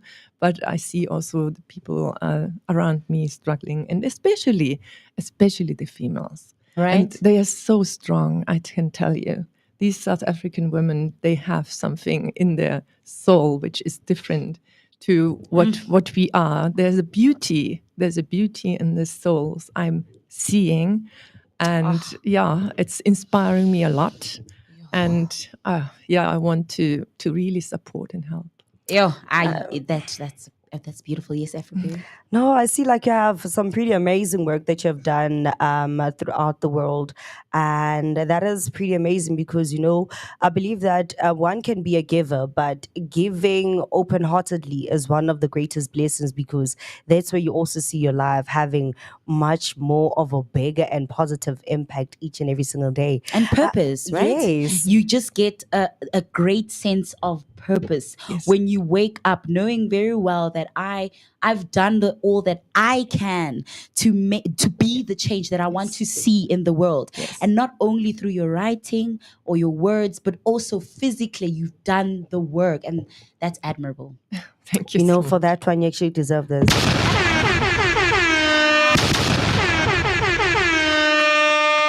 That's a shout out for all the amazing work that you have been doing. So I also see that when we talk about secondary homes, so your secondary homes is basically China you and said. South Africa. Yes. So how was the experience in China, and what have you taken out from the Chinese lifestyle yeah. and culture that you have actually put into some of the positive work that you do into the world? So China, for me, when you look at it today, it's quite difficult. I mean, no doubt about that. But I see China as a very old culture. And coming from 1400, 1300, I'm sorry, I'm a historical writer. Yeah, I right. always look into Yes. the past. They came with a very high culture. And I prefer to look at that. And they had really, for thousands of years, a very high approach to people. They colonialize all countries around them, but they never suppressed them.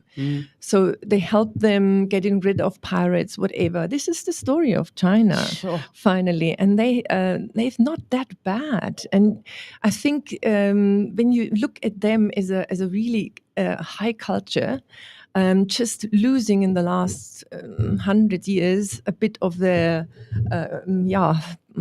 political influence, yes. and now coming back as the dragon, and Yes. they are very polite. They're very approaching, in an economically way. I think they're not doing that bad. I'm not Okay. scared of them. I'm scared more of other countries which are doing Okay. the influence just right now with very tough methods. Going back to South Africa, I see also the culture you have in your country, and you struggle to bring your culture together with other countries who invaded your country 100 years ago. But there's a big mixture now, a multinational mixture. I think it's quite nice to see how you melt in. Yes. All together. Yeah. And this is always the struggle of all countries. All countries, they are not accepting other people's. Why they are here? They're taking my job. It's not like that. They bring in a new tradition, a new culture. You always have profits out of it. So take it as an advantage in your country. Right. Just as a melting pot. And it's working. In other countries, it's working. So it's really something you should continue, and you are in a good way. I think South Africa is thriving the next 5 to 10 years. I see a lot of improvement. You see us thriving. You see us improving. Yes. Wow. Definitely a positive perspective from someone who is, of course, with a world view, right? So this Monday, we are joined by a woman who proves that words can move hearts and action can change lives. Eva Fellner is an accomplished author whose passion for history and strong women is matched only by her commitment to giving back. So with roots in Germany and a heart that beats for South Africa, Eva has used her global journey to inspire both her stories and her service. Get ready, guys, for a powerful conversation about purpose, passion, and the stories that truly matter. So don't go anywhere, because we will continue this conversation after a little short break.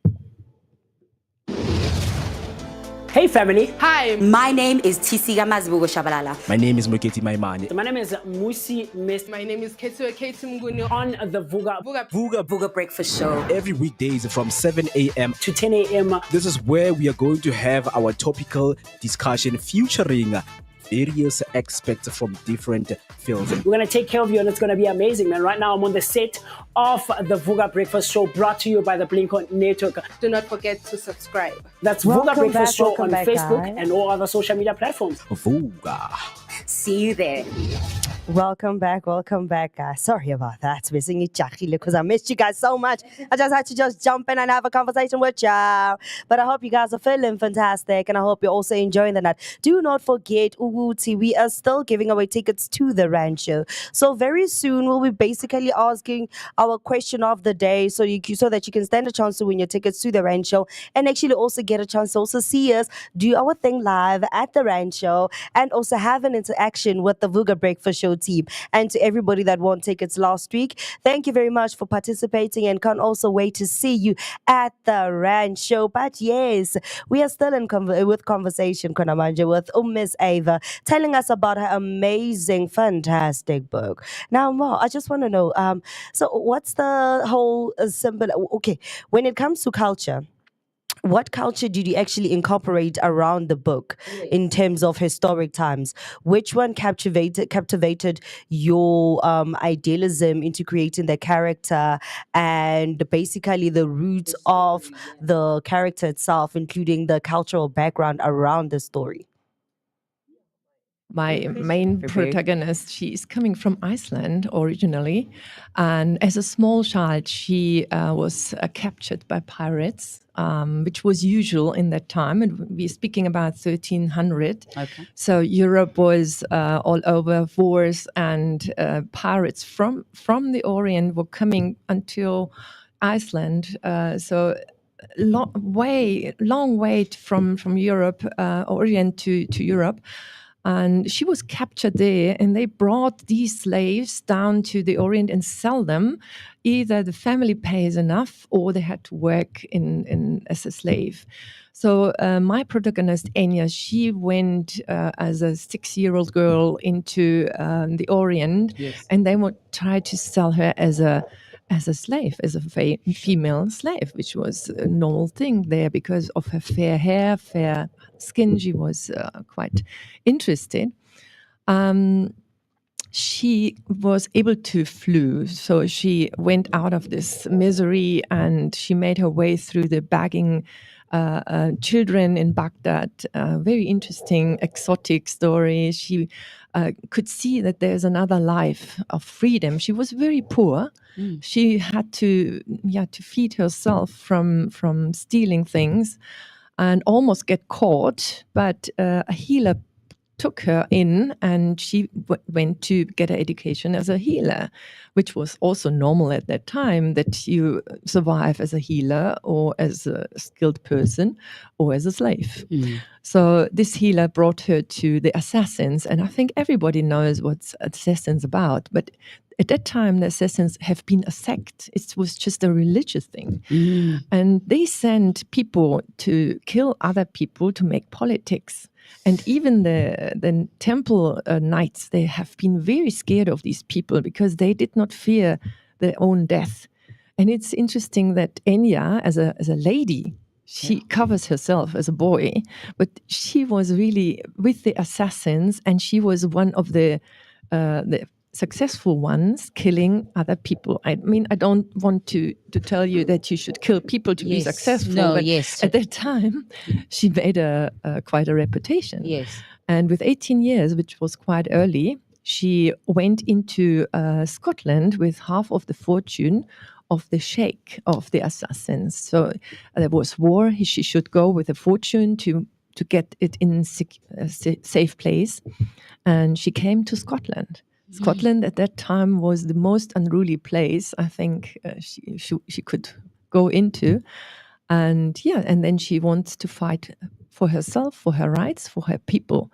And she wants to be a chef of her clan.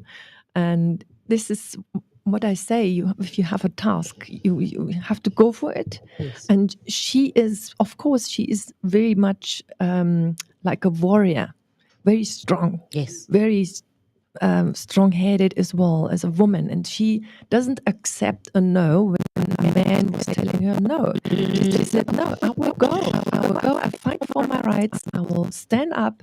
And that's all about this book is she's standing for her rights and she is fighting with her people together in one team. Yeah.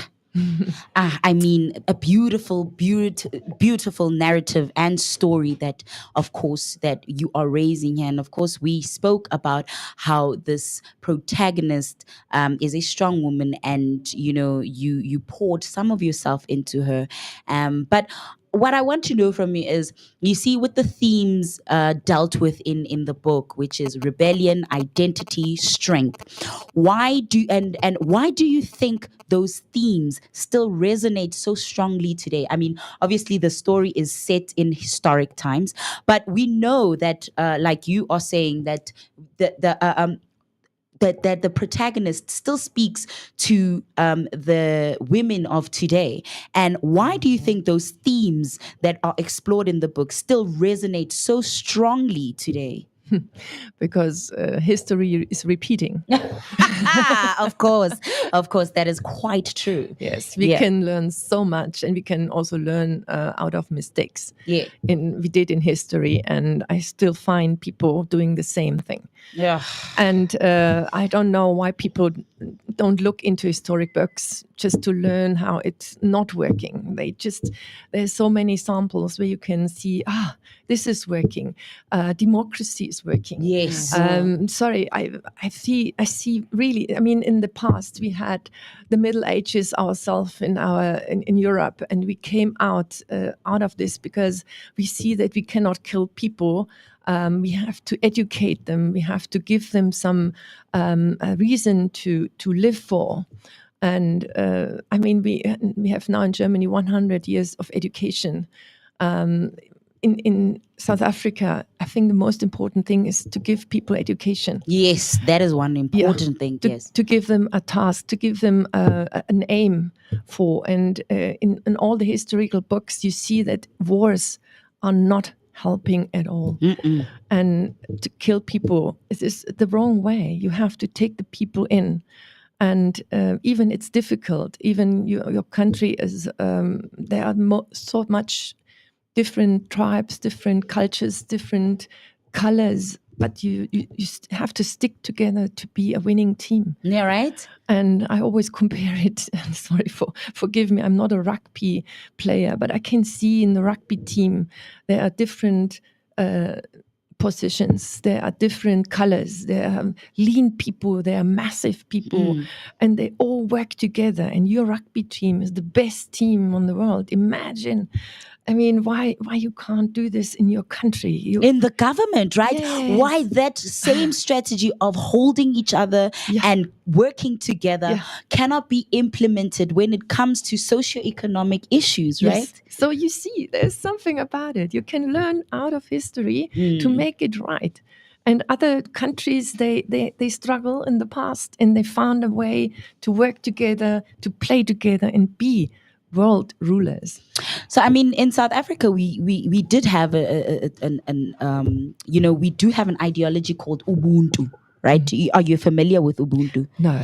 The spirit of oneness, the spirit of community. But that sounds good, right? Yes. Inherently, it is something as African people that we have in us, and it was something that it's an ideology that our culture, our traditions was formed around, right? So now, of course, being in our country, do you, in your personal opinion, do you think if we were to go back to that ideology, perhaps some of our socioeconomic issues will be solved, as a foreign entity or somebody outside of the country who isn't from here, but as you're from the outside looking in, do you think that could help us potentially deal with some of the issues, like you say, that we are going through right now? I think you have to combine these things. I mean, you're coming from a strong culture of sticking together, because as a family you are strong. But nowadays you can be strong as an individual, and to go ahead means also to take in the knowledge, for example, internet. I mean, nobody is surviving without internet. Yes, it has now become a need. Yes. So It's our daily bread. Otherwise, you won't catch the Vooka Breakfast Show. Exactly. So why you don't use it as a tool to make your country and your traditions as in a new shape? I mean, take everything, the positive out of it, and make it a new sense. You are all young here. When I was looking around, you're young people. Yes, you we want are. you want to change something, Yes. and do it. Just go and use all the tools you have, but don't forget that there are also other young people coming up. Yes. And probably you are the idols for these people. Right? And give something back. Give them education. Tell them, hey, look at me. I'm here. But you can be even more far than me because you're younger than me. True. Take everything you have, the experiences, your culture, the traditions, but put them in a new pot. Take them in a new pot. Don't look back into maybe the mistakes you made previously. And I think you have a very good team here in South Africa. Take them all together. And they all belong here. Everyone who is born here belongs here. Oh, thank you very much. That is very amazing to hear. So another question that I have. So this is just before we close. So it's actually two questions. So I'm going to ask the first question right. So do you mind telling us the inspiration around the attire that you're wearing on the book? The cover. Yeah, Yes, like the cover, the attire. We'd like to know more about it. Yes. That one. That you one. on the horse. You on the horse. Yeah, that's me. It looks, very medieval, mystical. Yeah. That's actually a dress a tailor has done for me. It's an original dress from medieval times. Yes, I thought as much. Yeah. So I try to put myself a little bit into my story because I'm a writer. I'm a passionate writer. And I think you can see that. Yes, you're very passionate. Yeah. So I had a lot of fun to put myself in a medieval dress, riding a horse, and show that females can ride. It was quite a tough horse. was it a rowdy horse, that one? Looks like they gave you a stallion. So yeah, it's a bit of myself in the book. Yes, true. Yeah, I'm just not having a sword on me because they would just take me away at the airport with a sword. But I have much fun to put myself into my own story. Yes. To weaving this fiction around historical facts. This is what I do. And what should I say? There's a lot of things of myself here. Yeah. I think in the English book, it's quite nice to see the cover. The cover is looking like Enya. Yeah, so that's was that the imagery of Enya that in the English version of the book. So that's the imagery you had in mind of Enya, the protagonist in the story. Yes. Wow. Yeah. Can I just say, when I saw the picture of you on the picture of this cover, I actually thought, I'm like, let's be honest, this is her. This is basically how fierce she is. I'm like looking at the picture, and there's like also a bit of similarities with your facial features, and I'm like, yo, man, this looks like her. So this is basically maybe the younger version. No, that's her spirit animal. Yeah, it's her spirit animal, right? Spirit, that's the word. Yeah, I love it. So, do you one day hope to actually turn the book into a movie? If you do, yes. Can I be one of the cast members? Which part would you play, Everyberry? I'll be the best friend in the shadows. Does she have a best friend? She has. Oh, Yes, nice. She has. Two of them. Amazing. So, Tisi, me and you're going to be the best performers. I think everybody is dreaming to be such a person. And we should keep our dreams. Yeah. Let's live for it. Yeah, And right? Even it's crazy enough. You're sleeping, you try to sleep, and be your own dream. Right? Go for it. So, just before we close, so if there's one lesson you hope readers take from this book into their lives for this week, because of course it's a Monday motivation, what would it be? Don't fear anything. Oh my goodness. Don't fear anything. Isn't there any much a more powerful way to just live your life? Don't fear anything. You're quite right there. And just as a last one, are there more stories to come from the world of the Highland dress? Yes. I mean, what can we look forward to next from you? So yeah, I have now published the first and the second. Okay. There will be audiobooks as well. So I think in a month's 2 months time.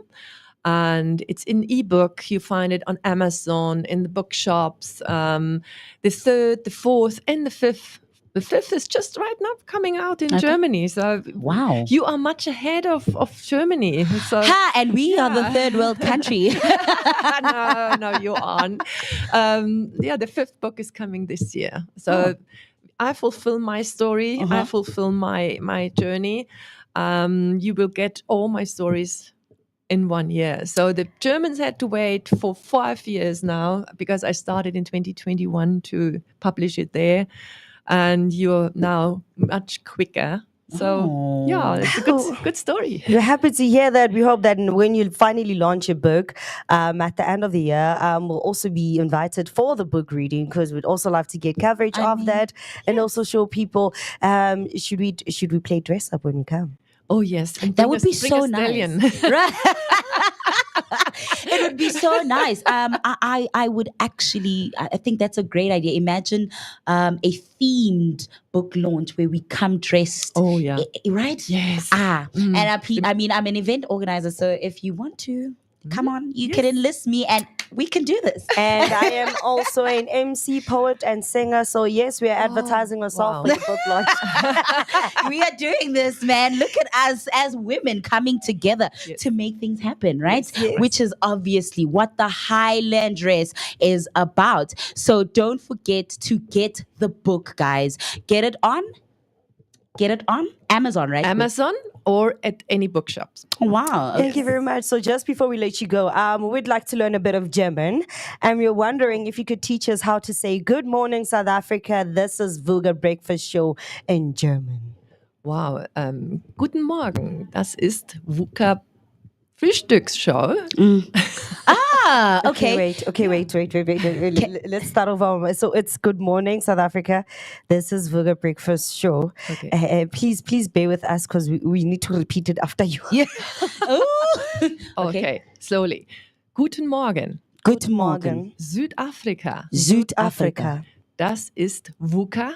Das ist Vooka. Frühstücksshow. Frühstücksshow. Perfect. Okay.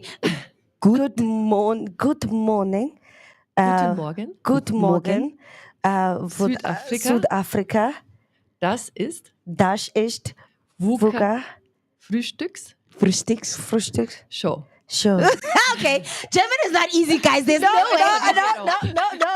I'm like, I thought because I know Afrikaans, it's just German gonna would be easy, but it's not. I mean, I don't know. Maybe it's my tongue or, but I don't know. Yeah, she will give me more. Can I just say, TC, I like the way that we are both looking at each other like, okay, girl, we lost. We are lost. We're going to say this right. We're going to say this right. Thank you very much, Eva, for coming through the show, and thank you very much. Yeah. Yes. So what do you want to know in Zulu? The same thing. Yebo. But is that the only thing you know? But you already know it, so we can't teach you. No, I can't. I can't any Zulu. You don't know any No, Zulu? no, that's very difficult. Okay. I can teach you a Zulu saying. So I want to say to you, thank you for joining us today. So siyabonga ukuthi ube nathi namhlanje. Oh my God. You got this. You got this. So siyabonga ukuthi ube nathi namhlanje. Yeah.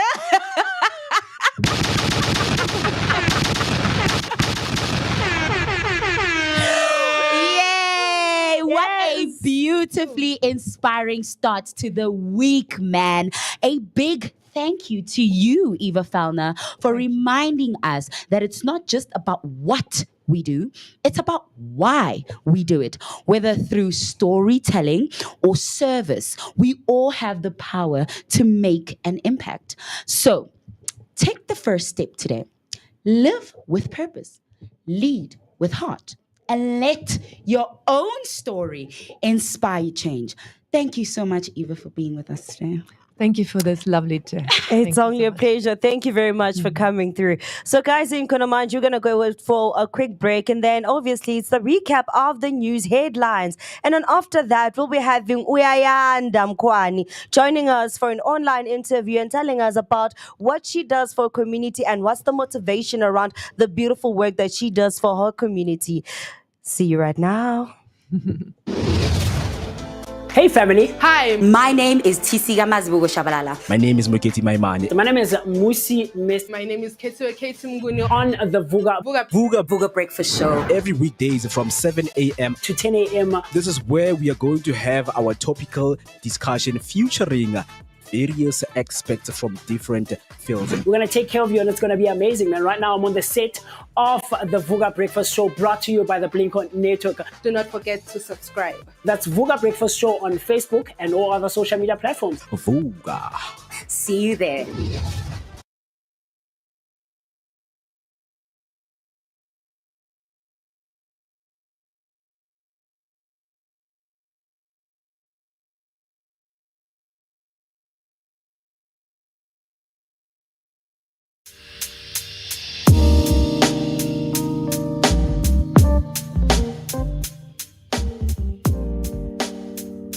My name is Musi Mist. My name is Moketi Maimane. Catch us every weekday morning, Monday to Friday between 7 and 10. Right here on the Vooka Breakfast Show brought to you by the Blink-On Network. Always bringing you the best content possible. Vooka Nati, wake up with us and kickstart your day on a great note.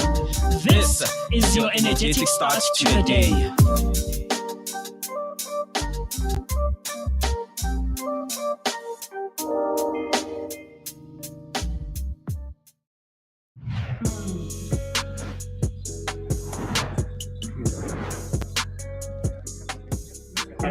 Well, yeah, I should have lost memory. Yes. Wow.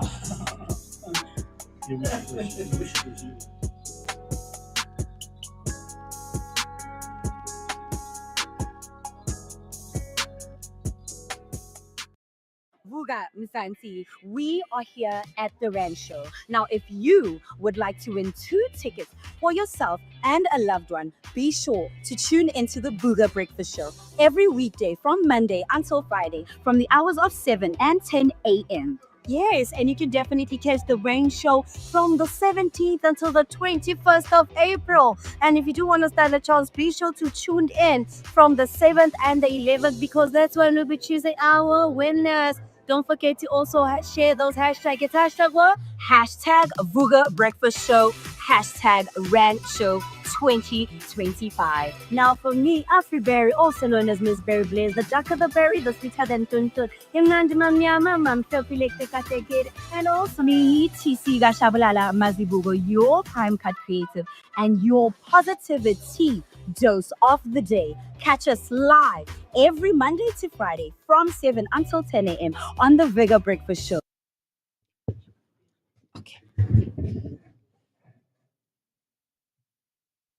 Hey, good morning, guys. Good morning, guys. Welcome back. Welcome back. I hope you guys are feeling fantastic. As we were saying, we are still currently running the Rain Show competition. And to the people who won last week, yes, we did not forget you. You'll definitely get your tickets. We just wanted to round it out, to round up the people who have actually won, all of them. And then you'll definitely get an email notification from the team from the Rain Show that will also be notifying you about your ticket and how you collected. Sorry for any delay. Sorry for anybody who feels like we are not blue ticking you. We haven't forgotten you. And then later on, soon enough, we'll also be having a question for the Rand Show that we'll be asking so that you guys can actually enter and win yourself a ticket. So right now, we're actually going to be heading over to our online interview with Ayanda Mkwani, who is our mover and shaker for today. who's our mover and shaker for today. So I hope you guys are also ready for that interview to hear about the amazing work that she does that helps her community and is also uplifting people around her. So right now we're just quickly waiting up for everything to basically come on track so that we can also learn what we'll be having. Oh, Miss Mkhani is on the line. Hello, ma'am. Hello. Hi, how are you? Oh, we can't can you please kindly unmute your mic so we can hear you? Is it? It's on unmute. Can you hear Unmute. me now?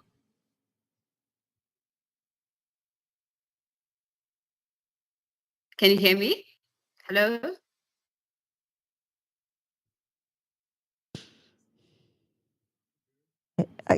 I,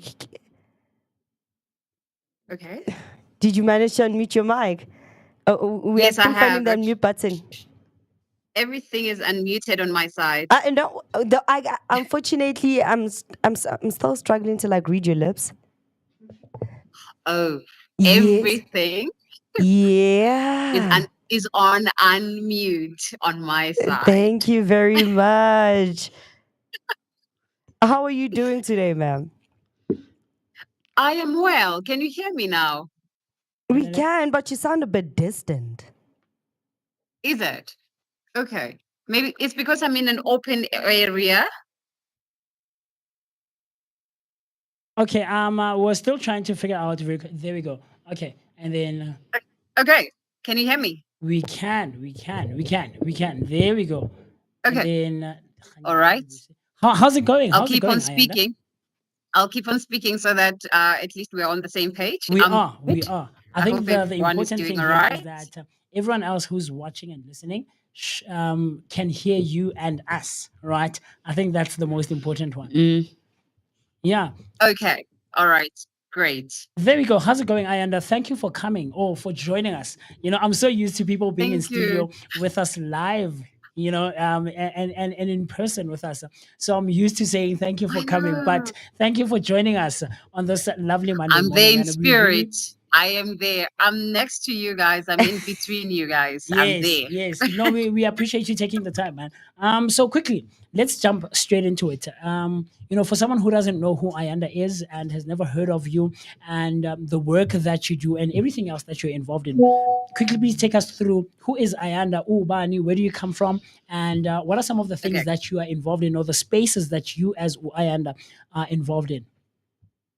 Okay, first and foremost, thank you for having me. My name is Ayanda Mkwane, and I'm born and bred from Guatemala in Ekurhuleni.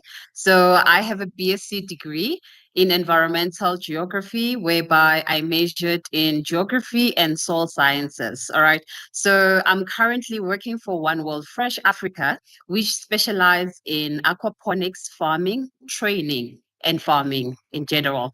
So yeah, that's about me and that's what I do. So we currently have a program that we've just put a pack on the ground that we are running. It's a 5 weeks comprehensive aquaponics training program that is fully funded by the Rotary International under the program of Desmond Tutu. In partnership with Fresh Ministry. The original company is based in Florida, in America, in Jacksonville. Oh, wow. So that's about me. Yeah. Sure. Okay. Aquaponics Yeah. and climate smart agriculture sound technical. Okay, so for someone perhaps who is not familiar with these terms, can you explain what they are and why they matter for Africa right now? Because we are looking at food safety. Okay. So you know, it's funny because after I completed my qualification at University of the Free State, my mom was like, "Hey, why are you interested in aquaponics, but you studied soil science?" All right. I was supposed to be a farmer that's specializing on soil, but I went the opposite direction. And most people have an interesting question: why did you do that? But I always say that we are inspired. Aquaponics is inspired by soil. All right. So, what is aquaponics? So, aquaponics is basically a farming method it's still in its infancy stage in Africa, but it's still growing, all right, globally as well. It's it's a farming that integrates two farming method whereby you have aquaculture, which is fish farming in a controlled environment, and then you've got hydroponics, which is growing of plants in the absence of soil. That's where my mom's question comes into play. Soil. Why are you neglecting the soil? Because you are growing crops without soil. So when you integrate hydroponics and aquaponics, then they form aquaponics. All right. So whereby your water is constantly circulating in your system, and where you have your fish in your system, and when the fish poops, it becomes fertilizer for the plant. So it's more sustainable, given the fact that we have land that has degraded, you know. So we need to come up with innovative solution of feeding the population, the forever increasing population that we have, and taking into consideration the urbanization that is happening. So we know that we have food insecurity as well. So we need to make sure that we come up with smart ways of farming. And this is one of it that saves so much water as well, because water is one of the scarce resources. I think I'm speaking a lot. No, you're speaking just enough. You're sharing knowledge. And of course, here on the Vooga Breakfast Show, we're big on sharing crucial and relevant knowledge because food security, like you mentioned, is a very big topic right now, given the Yeah. socio-economic issues that we face as a continent and globally. So, Ayanda, as you've built an incredible career in agriculture, what first sparked your passion for farming and soil science? Like you said, your mom has asked you on various occasions. Yeah, so good question. Very interesting. Chances are I'm going to be very emotional, but maybe I've been speaking about this over and over again. Chances are I won't be emotional now. So, when I went to university, first and foremost, you know, I come from Guatemala and we don't have agriculture. So agriculture was not one of those subjects whereby I was like, no, I'm fascinated by agriculture because the only people I saw farming were like in old age homes. I've never seen a young person farming ever in Guatemala, you know? So when I went to university, I was like bombarded by so many people, like, hey, they're doing agriculture. Most of them were white. And I'm like, maybe because they come from a farming background, they've got plots where they're coming from. You know, I'm black. Where will I start? You know? And then I did not even know what I wanted to study. So I studied geology because I liked how it sounded. When people ask me, what did you want? What are you studying? I'm like, geology. Oh my God, I feel so educated. And then I wanted to study biomedical technology. And then I was like, oh my God, this is so fancy. I can't wait for somebody to ask me, what are you doing? Medical biotechnology. Yes. I sounded so educated, you know. But then I realized that my late father was funding me, my late stepfather, for my studies. And then he passed away. He could not fund me anymore. Then I had to go to NASA's for funding. And I realized that, you know what, and you can't keep on changing degrees like this. You need to make up your mind. But I was encountering so much poverty at university as well. I was getting hungry, and which reminded me of my background, where I come from, whereby I was surrounded growing up by poverty as well. We used to sleep hungry for a very long time, whereby when I was in primary school, the teacher used to donate for us, my family, you know. I think, yeah, most people undergo through that, you know. But then when I when I decided that, okay, I'm going to do geography, but I think I need to branch into soil science. I don't know what I'm going to do with this degree, but I believe that it's going to land me in good hands. And then after completing, I went back home. I did not get a job. And then I started doing a garden.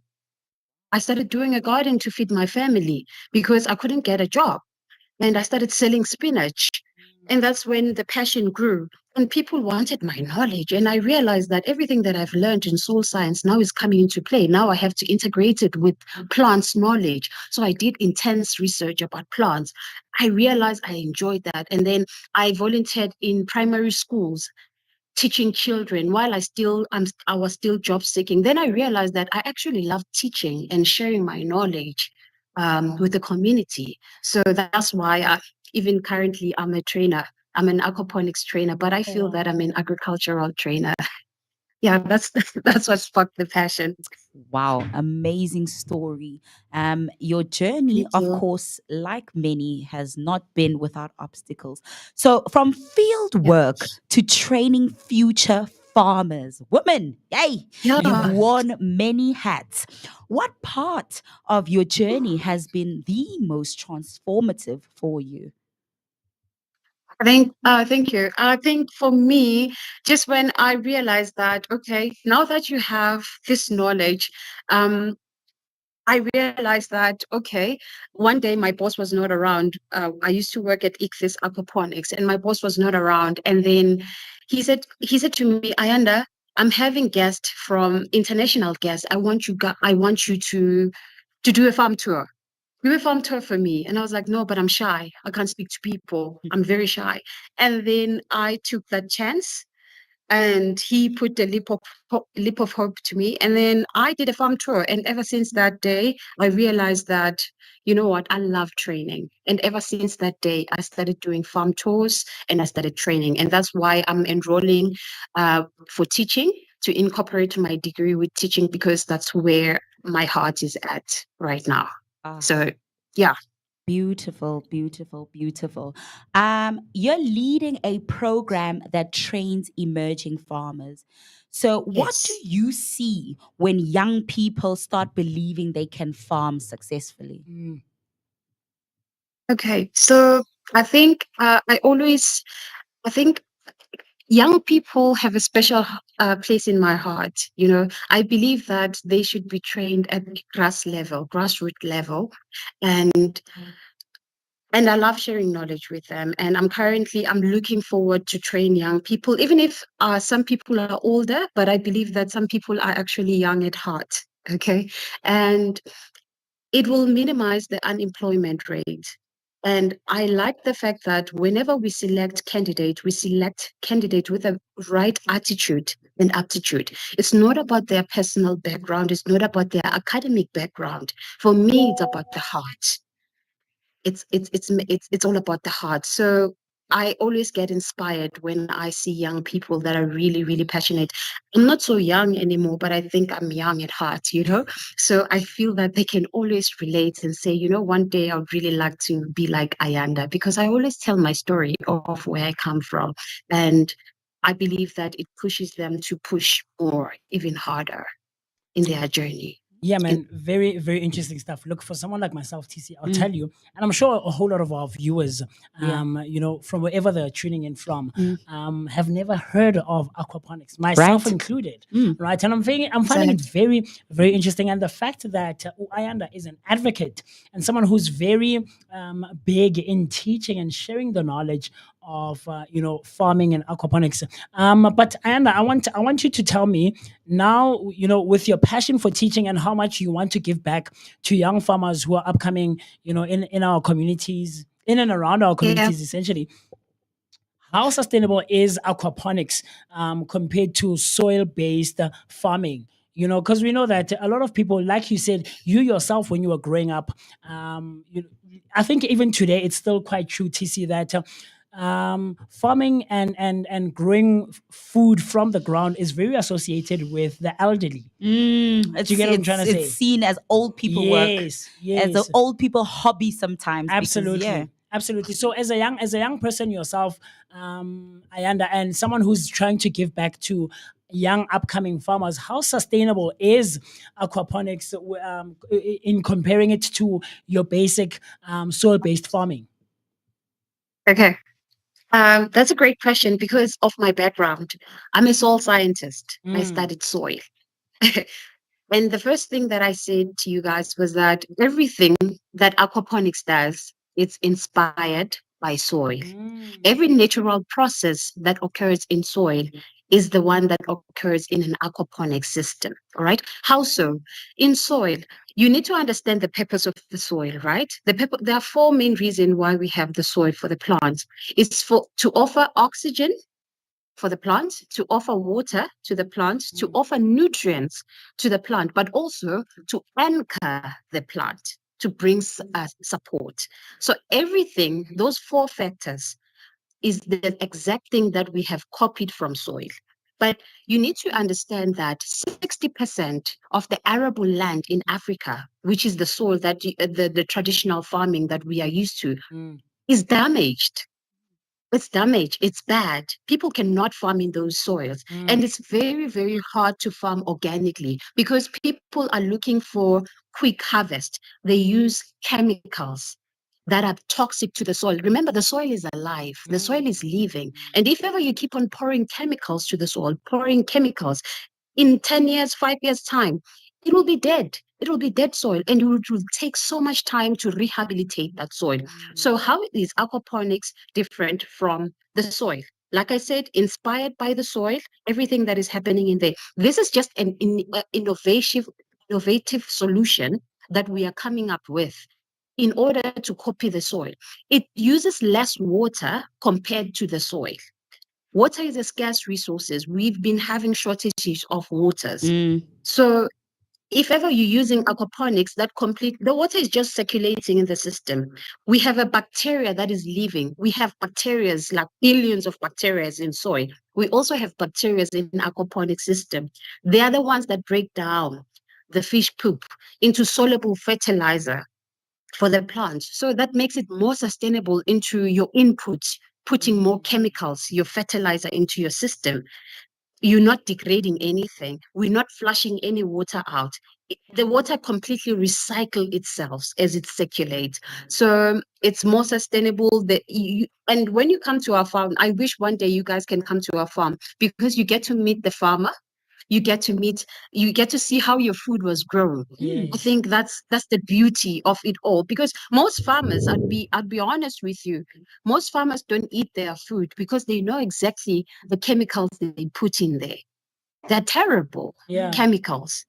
Yeah, people are becoming more conscious about what they are eating nowadays. So when you're eating in an aquaponics produce, remember, we have the bacteria that is alive. We've got the fish. If I put synthetic in my water, the fish are going to die. The bacteria is going to die. Then the whole system is dead. So it's an ecosystem that I need to protect. That's why we don't fight for the term organic. Yeah. We This is very are interesting. pure organic. It's very, very interesting finding all of these things out because I think you've also answered me, TC. I think Wayanda has answered because I was about to ask about maintaining water balance and nutrient balance in your system that you use in aquaponics. But I feel like you've touched base on it now because now we have a slight understanding and an in-depth comprehension of the differences or how you differentiate between soil-based farming and aquaponics. Saying that very interesting that she said.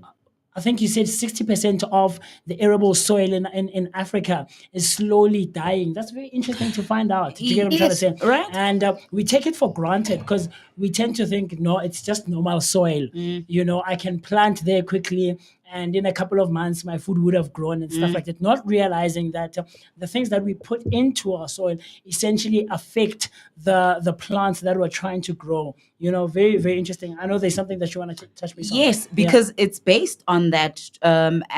Because I want to know, why is soil health such a critical issue for food security and environmental sustainability? Because I think you've touched on it a little bit in your previous answers, but now I just want you to go a little bit in depth as to why is soil health such a critical issue for food security and environmental sustainability.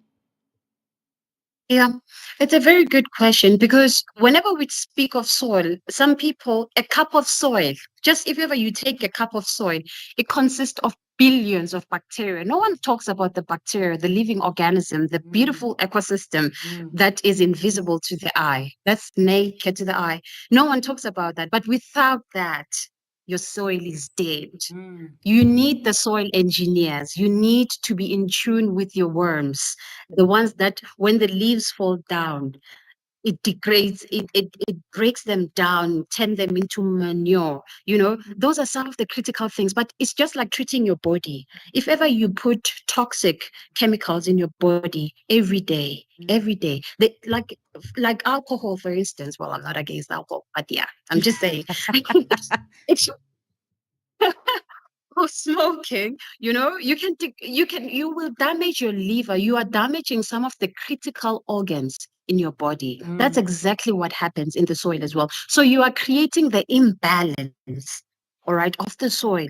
And I'll be honest with you, if ever you look at farmers that farm organically, meaning that they don't use chemicals, their prices should be very, very high because those guys work really hard to maintain the soil. It is very, very hard to maintain an organic garden, or especially a hectares. Maybe you have like 10 hectares of land that you are managing organically. You are going to work that soil. You need to work it with everything that is in you.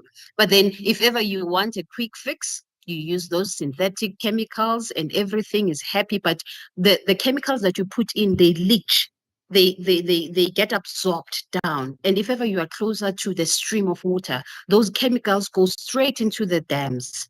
And then who drinks that water? How many living organisms that are living in water that you are going to kill? You understand? So soil health is very, very important. You need to take care of your soil.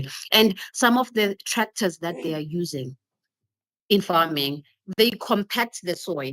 If ever you're compacting the soil, meaning you're destroying the living organisms as well that are living in the soil. So it's a very soil vast. health is a very broad topic. We can take Yes. the whole day talking about it, and so many factors affecting it. Yeah, and Hi, you know what? I see like you have like a whole lot of things that you have been teaching us in terms of farming itself and the different benefits that it have. So just before we let you go, I just have like one question that I want to ask. So I also saw that we did the played a video in the background where there was hydroponic farming.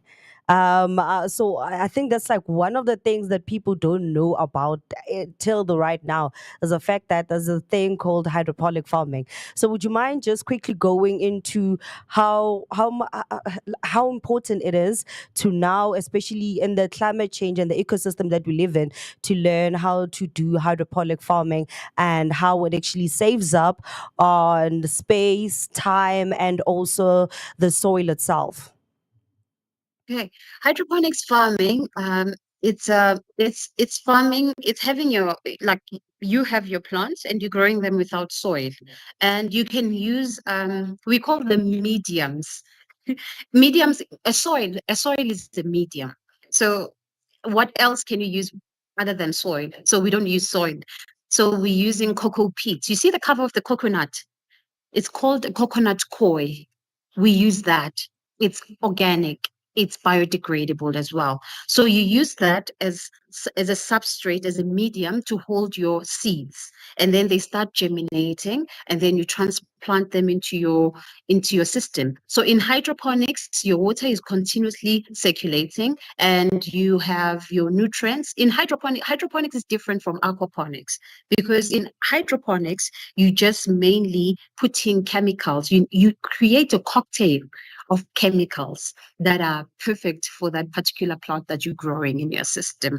So in terms of space utilization, it's a good farming method because, like, for instance, we have NFT towers. You saw those white towers on the video. Those are called NFT towers, nutrient filling technique, because the water is flowing like a thin film of water down. And as the water trickles down, it provides oxygen, it provides nutrients, it provides air to the plant. And also it anchors the plants. Remember the 4 things I spoke about, the purpose of the soil? And then, yeah, I think these things, the beauty about them is that they can be done anywhere and everywhere, even in urban areas, in rooftop farming, like anywhere. You can put one tower and have your hydroponic farm. Absolutely. You don't, yeah. Very interesting stuff. Sorry. Perhaps you're wondering who we were in conversation with, or who is this lovely lady who's talking all things farming all things soil based and maintaining the health of the soil. Ayanda Mkwana is a passionate agricultural professional, consultant, and a trainer with over a decade of hands-on experience in the agricultural sector. She holds a BSc in environmental geography, majoring in soil sciences, like she mentioned, and all of this was done at the University of the Free State. So, this is the conversations, or these are the kinds of conversations that we have right here at the Vooka Breakfast Show, bringing you people who are doing amazing stuff in and around our communities. And on this Monday morning, it was no exception whatsoever. She mentioned Uti, she would absolutely love for us to come out there at the farm to see it for ourselves, hands-on, literally, and get into the soil and get down and dirty with it. And we can't wait to come out, to the farm out there, Ayanda. And we really hope for you to come through into studio as well, to have you in person, so that you can share a bit more on all of those things. But before we let you go, very quickly, where can one, if one is very interested and is very fascinated by all of this information you've been giving this morning, where can we find the farm? Where is it situated, and how can we access it essentially? Okay, so we are based in Randburg, in Gauteng, number 300 West Avenue, in Randburg, in Vende. And you can catch, if ever you're interested in all this information, you can go to our social media platforms. We are on, yes, it's One World Fresh Africa, both on Instagram, LinkedIn, YouTube, TikTok. Yes, we are everywhere there. One World Fresh Africa. And for people who are interested in attending the cohort, unfortunately, the cohort 1, the application have already closed, but just keep on checking our website for the second cohort. We'll be taking people throughout Africa, and we are intending to implement 198 structures like this to end global hunger. Yeah, what an incredible reminder that growth isn't just about what we plant, it's about how we nurture, empower, and innovate. A big thank you to Ayanda Mkwane for reminding us that purpose, passion, and persistence can transform communities and futures. Absolutely. So, whether you're in the field or in the city, her journey proves that we all have a role to play in building a better, more sustainable tomorrow. So let's go into this week ready to grow, give, and lead. Thank you so much for taking this interview with us and for sharing your knowledge on the agricultural industry and obviously the world of aquaponics and soil health. Absolutely. And we really thank you. And we can't wait to have another conversation with you where we dive deeper into all of these things. You can see across our screens there, we are sharing Ayanda's social media pages. But you can also check her out on One World. Yes, One World Fresh Africa. Yes. Both on Facebook and Instagram. And of course, you can check out Ayanda Mkwane both on Instagram and Facebook. But with that being said, Ayanda, we are going to have to let you go very quickly. But we really appreciate you taking the time, to talk to us and get into this conversation. So, man, enjoy the rest of your day. And thank you once again. Thank you very Thank you very much, Thank you for man. having Thank me. you. Bye. Bye. So right now, guys, just before we head over to our third interview, I'm just gonna go quickly through our YouTube channel and read our comments. So Urufila Rasakhanto came back again and said, "Y'all hear Chiefs fan saying the word Real Madrid? I mean, it was just an offside goal, so don't be celebrating. Lekurile mistake." And then we have Uzinzi Elizabeth wishing Umweketi a speedy recovery. Thank you for that. Thank you for that. Thank you for that. And then we also have TK Konamanja Atishapa Kosi Shapa hashtag Vooka Breakfast Show Kosi for life, and we will make noise as much as we want. And then we have Hector Takalani saying, "I didn't say anything, Musi." And then we also have Hector Takalani coming back saying the generator is in for repairs. Eish, Mara Hector, you're quite the funny guy. That's it, the generator is in for repairs. And then we have Ubusisi. We're coming in for Tati morning, family. Morning, Busisi. We hope you're doing fantastic, Lapo. And then we also have Uzane Letambo saying, proud of you, Ava. That was a dedication to Ava. And then Uzane Letambo, Abuafuti Ati, love this. And then we also have Hector Takalani coming back again saying, yeah. Is that a mark which you set for yourself? And then Nelly Ati, good morning. Hashtag Vooka Breakfast Show. Sivugile ama Vuga Mahle. Hashtag Vooka Breakfast Show. Then we also have Hector Takalani coming in again saying Bessia Muzwa. That was a referral to Uayanda because we struggled hearing her for a bit. But Hector did say we hear her. So the question for our Rancho giveaway is, which adrenaline filled activity is available at the Rancho 2025? Is it A, skydiving, B, helicopter flips, C, hot air balloon rides? So I'm going to read out the question again. Which adrenaline-filled activity is available at the Rain Show 2025? Is it A, skydiving, or is it B, helicopter flips, or is it C, hot air balloon rides? I hope you guys are also going to give us the answers Konala Payale on our social media channels or the YouTube channel. But right now we're heading over to our interview. We'll be heading over to our interview Konamanje with the most amazing and fantastic Mr. Eric Vermeulen. So Konamanja, Mr. Eric Vermeulen is going to take us through what he does basically for the organization that he works at. And he is also a keynote speaker, MC, and a facilitator. Good morning, sir. How are you? I'm very well, thanks. And for a change, it's a bright, sunny morning in Gauteng. Absolutely, absolutely. I promise you, Eric, you and I are on the same page when it comes to that one. The one thing that I always share with the team here every morning, especially when it's cold, is that I'm one of those people who absolutely, absolutely hates and dreads the cold season. But like you just mentioned, that today, for a change at least, we're having a bright, sunny, and slightly warmer morning. So thank you for that. You and I are on the same boat with regards to that, man.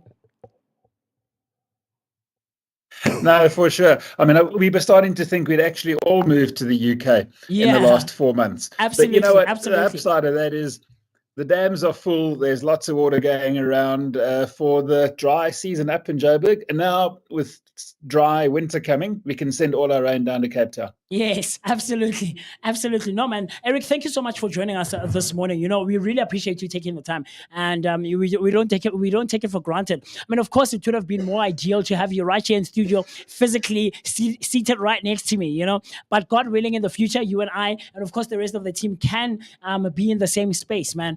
So without further ado, Eric, quickly, for someone who's not aware of who you are and all of the work that you do, who is Eric? Now, what are the spaces that he's involved in and the work that he does? Well, it's a very long answer if you want all the details. But essentially, I combine two worlds, that of behavioral strategist and mind coach, motivational speaker. And I combine that with adventurer and expedition leader. So I work with corporates, I work with teams, I work with sports teams and elite sportsmen to see how can we become more passionate about the potential that we have within ourselves personally, within our teams, and how do we realize that within our businesses through the cultures that we build and the way we work together. And for someone who's not aware of what behavioral strategy is and leadership, and because we always hear these terms being thrown around all willy-nilly, and someone is saying, no, I'm strategizing, or I'm trying to get into a course of leadership and all of those things. How can you try and very quickly simplify it and break it down, but as well as get to a point where one can very quickly and easily so comprehend and understand what you're talking about?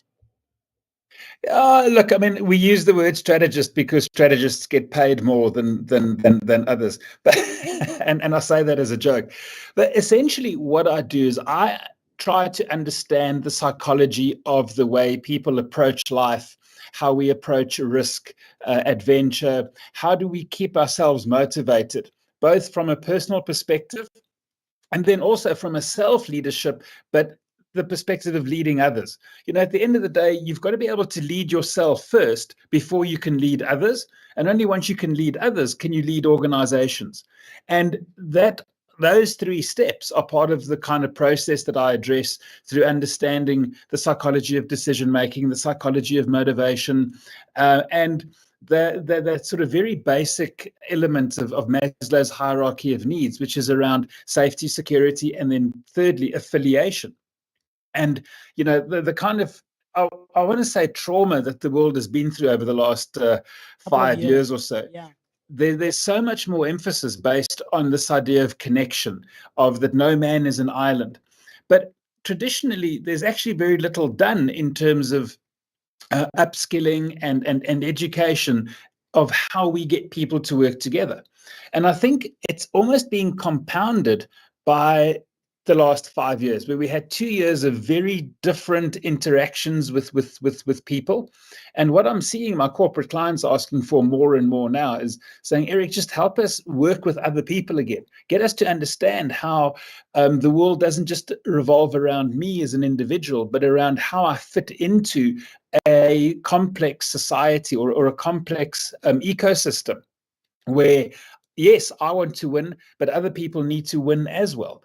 And how do we navigate this idea within a team or within a business to see how we just create something whereby everybody gets their place in the sun? And more importantly, how do we understand the process of success? Because success is never a once-off event. It's always the result of lots of small little events that I've either purposefully worked towards or that may have aligned through luck and the work that we've done or the places that we've put ourselves in. Yeah, no man, very very interesting stuff. You're perhaps wondering who Afriperi and I are in conversation with. It says here behavioral strategist Eric from Ulen brings over 20 years of leadership and consulting experience in growing the leadership skills of leaders across several industries. His strategies allow leaders to create more profitable behaviors by examining how their teams work and how they interact with their employees as well as their customers. So look, man, you've mentioned that, or perhaps, and I stand to be corrected. You'll absolutely correct me on this one. But you're someone who says, they can't motivate, but they can influence someone to do what they are motivated by. So for someone who's not aware of those two terms, right? Because like I said earlier, we've heard these terms being thrown around all willy nilly, everywhere on social media, in our workspaces and stuff like that. Motivating someone versus influencing someone. What are the differences, and how do you recognize when someone is influencing you as opposed to motivating you, and vice versa? It reminds me, I'm going to probably give you a slightly longer answer, but sure. 2003, which is a heck of a long time ago, I remember getting a phone call from a guy named Coach Quibus. And Coach Quibus phoned me on a Wednesday morning. And he said, look, Eric, I coach a rugby team. We've lost our last 4 games. We really have to win our next game. We found you online. We see you've played international sport, etc. Can you come and speak to our team so that they can, because we have to win our next game? I said to him, well, when's your next game? He said to me, it's on Saturday. And the more I tried to explain to him that motivation isn't something that we can just dish out through a talk or something like that, the more he said to me, yeah, but please can't I come through? And so it so happened that he was the coach of a high school rugby team, and they were in Middelburg and in Mpumalanga. And I was driving through there the Friday morning anyway to go to Kruger National Park for the long weekend. So I said to him, look, let me come and do this for free. I'll just come and do this because I'm going to drive past there anyway. And I did an hour with the guys. And really all I spoke to them about was, and I say it over and over again, the process of success. And my first question to them was, why do you play rugby or sport, or why do you go to work? I mean, so that question is universal. But I said to them, why do you play rugby? And they said, because we want to win. And then I said to them, and that's exactly why you're not winning. You see, winning isn't about wanting to win as much as it is about understanding what we need to do in order to win. And so when it comes to influencing or motivating, I can stand on stage and I can speak to the team or to your company, and people can walk out of that going, wow, that was great. Yeah. And we're kind of motivated to maybe go and do something. But guaranteed, and I've been doing this for 26 years and internationally, so I'm probably not too bad at it. But guaranteed, within a week, 90% of the audience would have forgotten 90% of what I told them. Yes. And so it's far more powerful from my position as a speaker or a consultant, but especially from your position as a leader. And leadership isn't around your title at work. It's around the initiative you take in the position that you hold. But the more you can find ways to influence the behaviors of others through what you consistently do, through what you consistently say, through how you support the results of others, through understanding the process of success, then motivation becomes far more sustainable and long lasting, because we're influencing what people are motivated to do. I use a model that I call the gap model. And essentially, every single one of us have this gap between where we are now, our current state, and where we want to be, our future state. And that future state could be a long weekend that's coming up, or it could be getting your degree, or it could be anything. And the time space span between where you are now and where you want to be could be a couple of hours, it could be a couple of days, it could be a year or several months. But ultimately, the gap between where you are now and where you want to be creates tension and discomfort within you. And that tension and discomfort gives you the motive to take action. And if you think about the word motivation, it is about the motive to take action. So the more conscious we are of where we are and where we want to be, and the process that we have to follow in order to get to where we want to be, that is how we influence what people are motivated to do. Very, very interesting. I love how you break it down and say it is the motive to take action. I love that so much. I love that so much. So, look, man, like you mentioned, you've been doing this for a lot of years, right? It's been over 20 years now, and you've spoken to countless of people all over the world, and tried to get them on the right track and on the right path. And I'm sure in all of these talks you've seen quite successful stories, right? And so let's try. Is there now, habits that you can say you've picked up, or habits that you've witnessed and experienced yourself that are associated to all of these successful stories?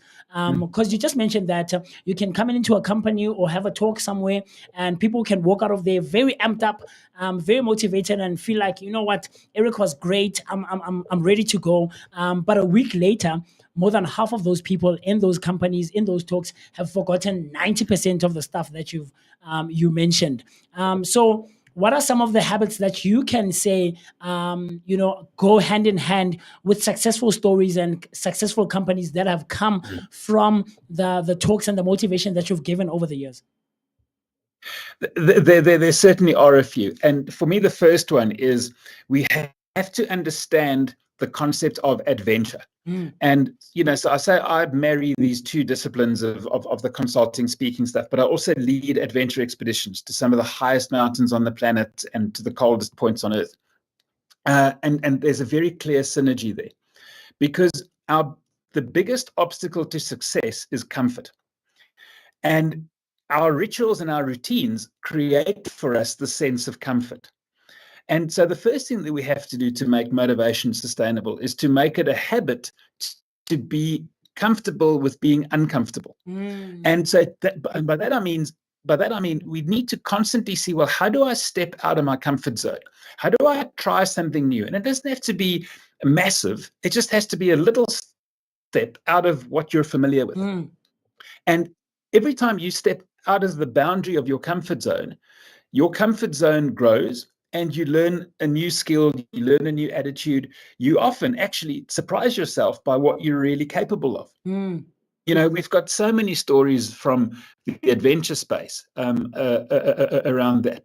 one of which we were horribly smashed on a mountain called Aconcagua in South America in 2016. So much so that we eventually summited the mountain days after we had planned to. We'd run out of food. It just was quite rough. But we started summit morning with not enough food.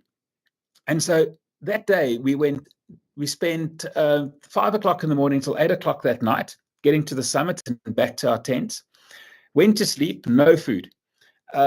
Walked down to base camp the following morning, and then 27 kilometers from base camp to the park gate on no food. Now, if I told you you were going to exert yourself at a very high level for close to 30 hours without having a proper meal, you tell me that is not possible. It's crazy, absolutely. But it is crazy, but your body doesn't know that, right? Your body will find ways to survive. It will access different energy systems. In any area of discomfort, whether it's at work or in life, it is your mind that checks out first, not your body. And your mind convinces your body that you can't do that. So the first thing is make it a habit of being comfortable with being uncomfortable. The second thing that you got to understand is, I mentioned this concept of adventure. And when we realize, so adventure is not a set of activities. It's not going for a hike on the weekend or riding your bike or going to climb a mountain. Adventure, by its definition, is any endeavor of which the outcome is uncertain. Like business, like your job, like waking up in the morning. There is zero certainty that you would make it home alive tonight. Absolutely. Zero. But we kid ourselves that life is permanent because of the rituals and the routines. Because we're so busy being busy, we don't realize how fragile we are. A really good friend of mine posted on Saturday night. He went for a 100-kilometer bike ride in Saturday night with lights and everything. Yesterday morning on another ride, he was knocked over by a car and killed. Sheesh, man. Right. This is how fragile life is. So, firstly, embrace discomfort. Secondly, embrace the adventure of life, because nothing is certain. Embrace the adventure of life. Very, very interesting stuff. Like, I wish you were in studio with us. Eric, I feel like the vibrations and the energies would be crazy and out of this world. And look, man, because we can't have you here in studio, with the power of technology, we're able to connect with you, right? And we're living in a society and a world essentially that is so tech driven, social media influenced, and all of those things. So you with all of those things being said, how do you then advise people that you have talks with, and just in general in life, as we go on about with our daily lives in society, and in the workspaces that we're involved in and everywhere else? How do you then advise people to try and stay up to date and not lose themselves, and stay motivated essentially, and stay on the path that they're trying to be on, and get to the successes that they are chasing? How do you then advise them to not lose themselves with so much technology that is influencing our current lives in today's world? Yeah, I would say the biggest comparison is the biggest thief of happiness. And social media has given us this ridiculous platform to constantly compare our lives with everybody else's. Let's be honest, guys. No one puts the shitty stuff on their timeline. Yeah. They're all putting the cool stuff on. No one's life is perfect. No one's life is that cool. And what kills our joy, what kills our motivation, is this fact that it is now so easy to compare who we are or who we think we are with everybody else. You are on your own journey. You are on your own process.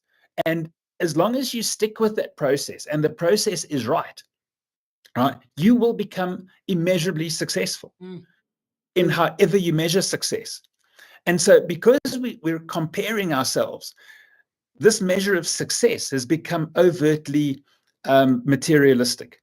And we get so caught up and worried about where we live and what car we drive and what we wear and how we look, that it robs us from the joy of the adventure of life and the joy of the adventure of building the success that we want, which we will get when we are ready to deal with it.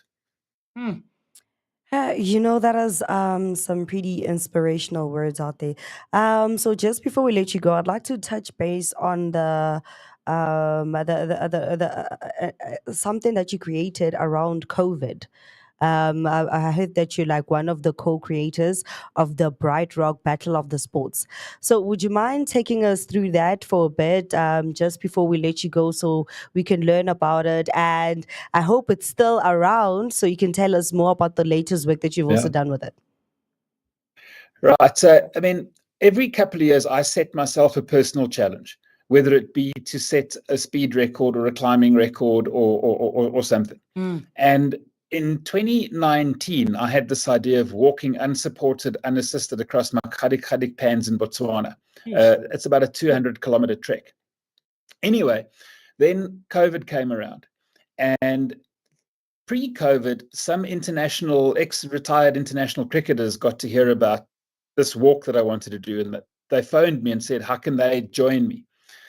So when COVID came around, and I was looking for sponsorship for this project, in a sponsorship call, somebody said to me, so Eric, how many times could you walk this 200 kilometers?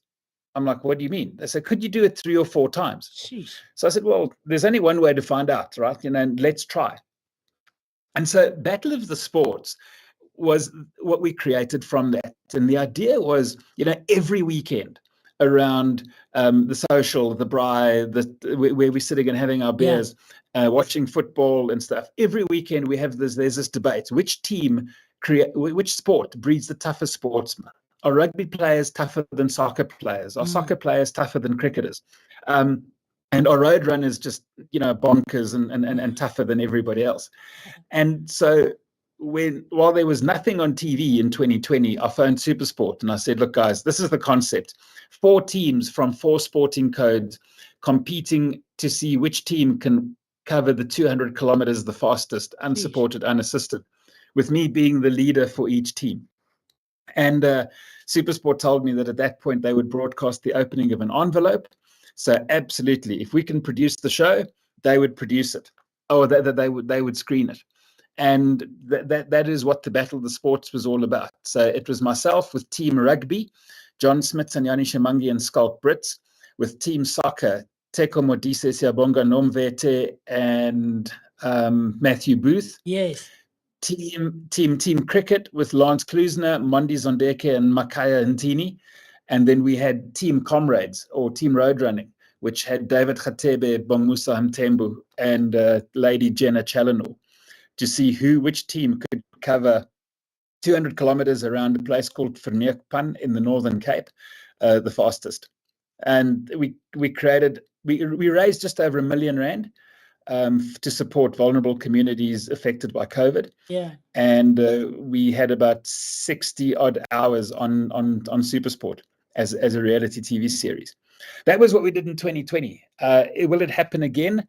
Very, very unlikely that it would happen again. Oh man, but it sounds so cool. It sounds so interesting. I mean, having all these great athletes and sportsmen that we've watched over the years, and people who've done amazing stuff in their respective fields, with regards to sports. I personally would love to watch that.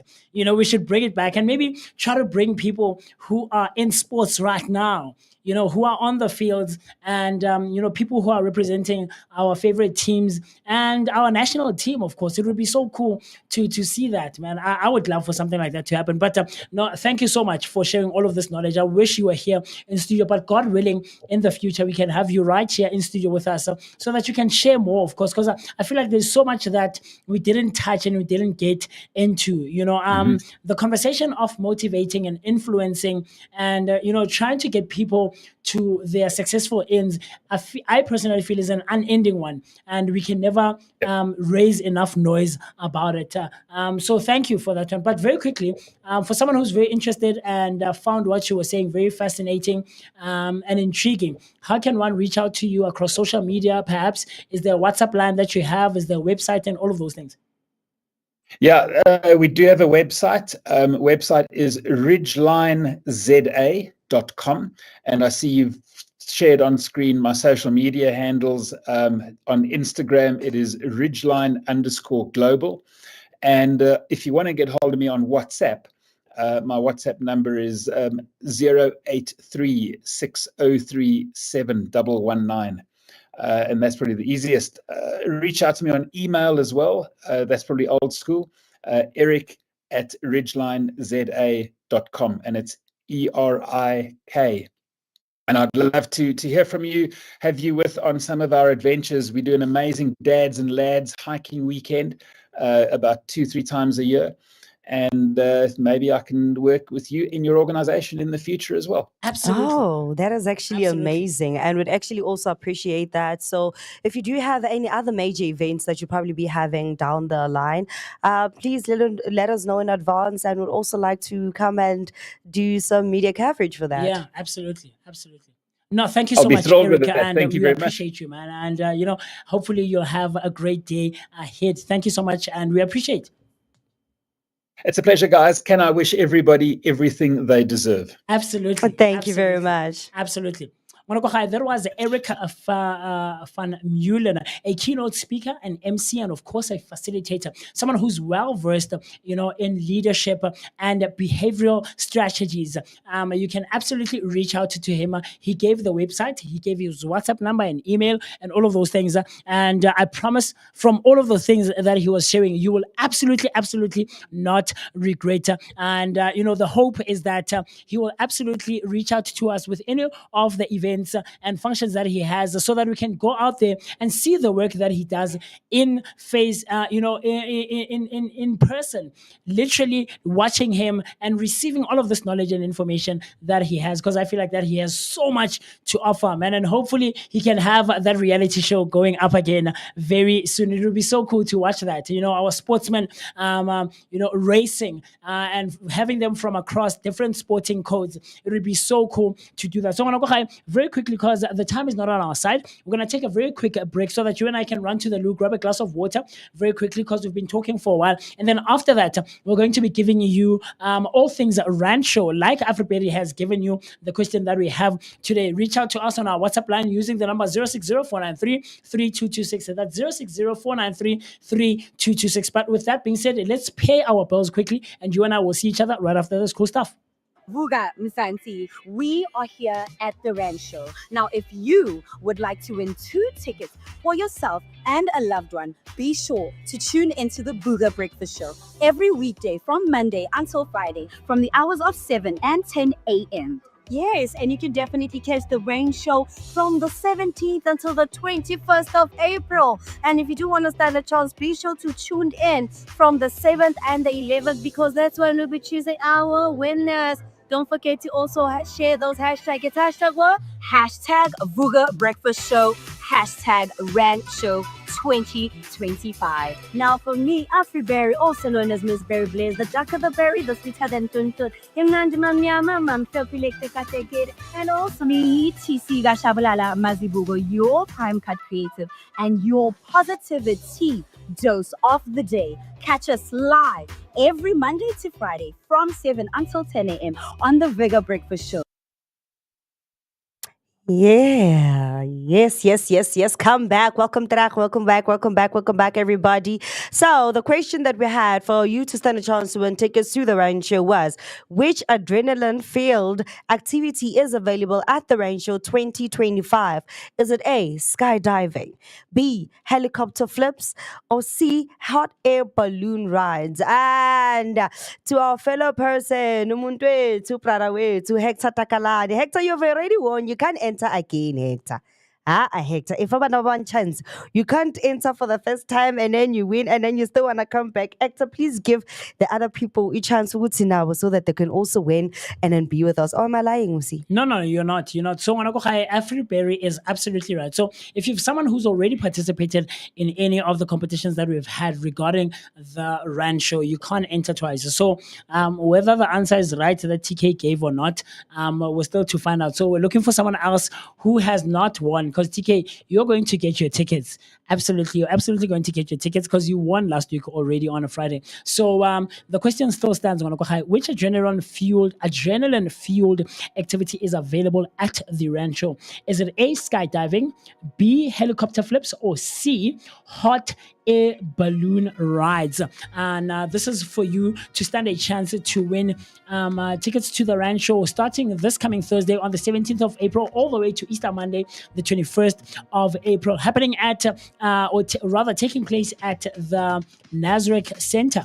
This is happening at the Nazareth Center. And of course, the Vooka Breakfast Show will be streaming live out there at the Rain Show. Can't wait to meet you in person and spend time with you and get to know you a bit better right here. The time right about now is 5 minutes past the hour 10 o'clock on a Monday morning, the 14th of April 2025. Still hanging out with me, the one and only MOOCEE, Mr. of course, Miss Berry Blaze, right here on the Vooka Breakfast Show, brought to you by the Blanco Network. The number to dial if you want to connect with us across a WhatsApp or on a WhatsApp rather is 060-493-3226. That's 060-493-3226. Send in your voice notes and your answers, the correct answer for what you think is the correct answer for the question that we just gave you. We're about to close it off very quickly, and we can't wait to hear from you. Yes, Africa.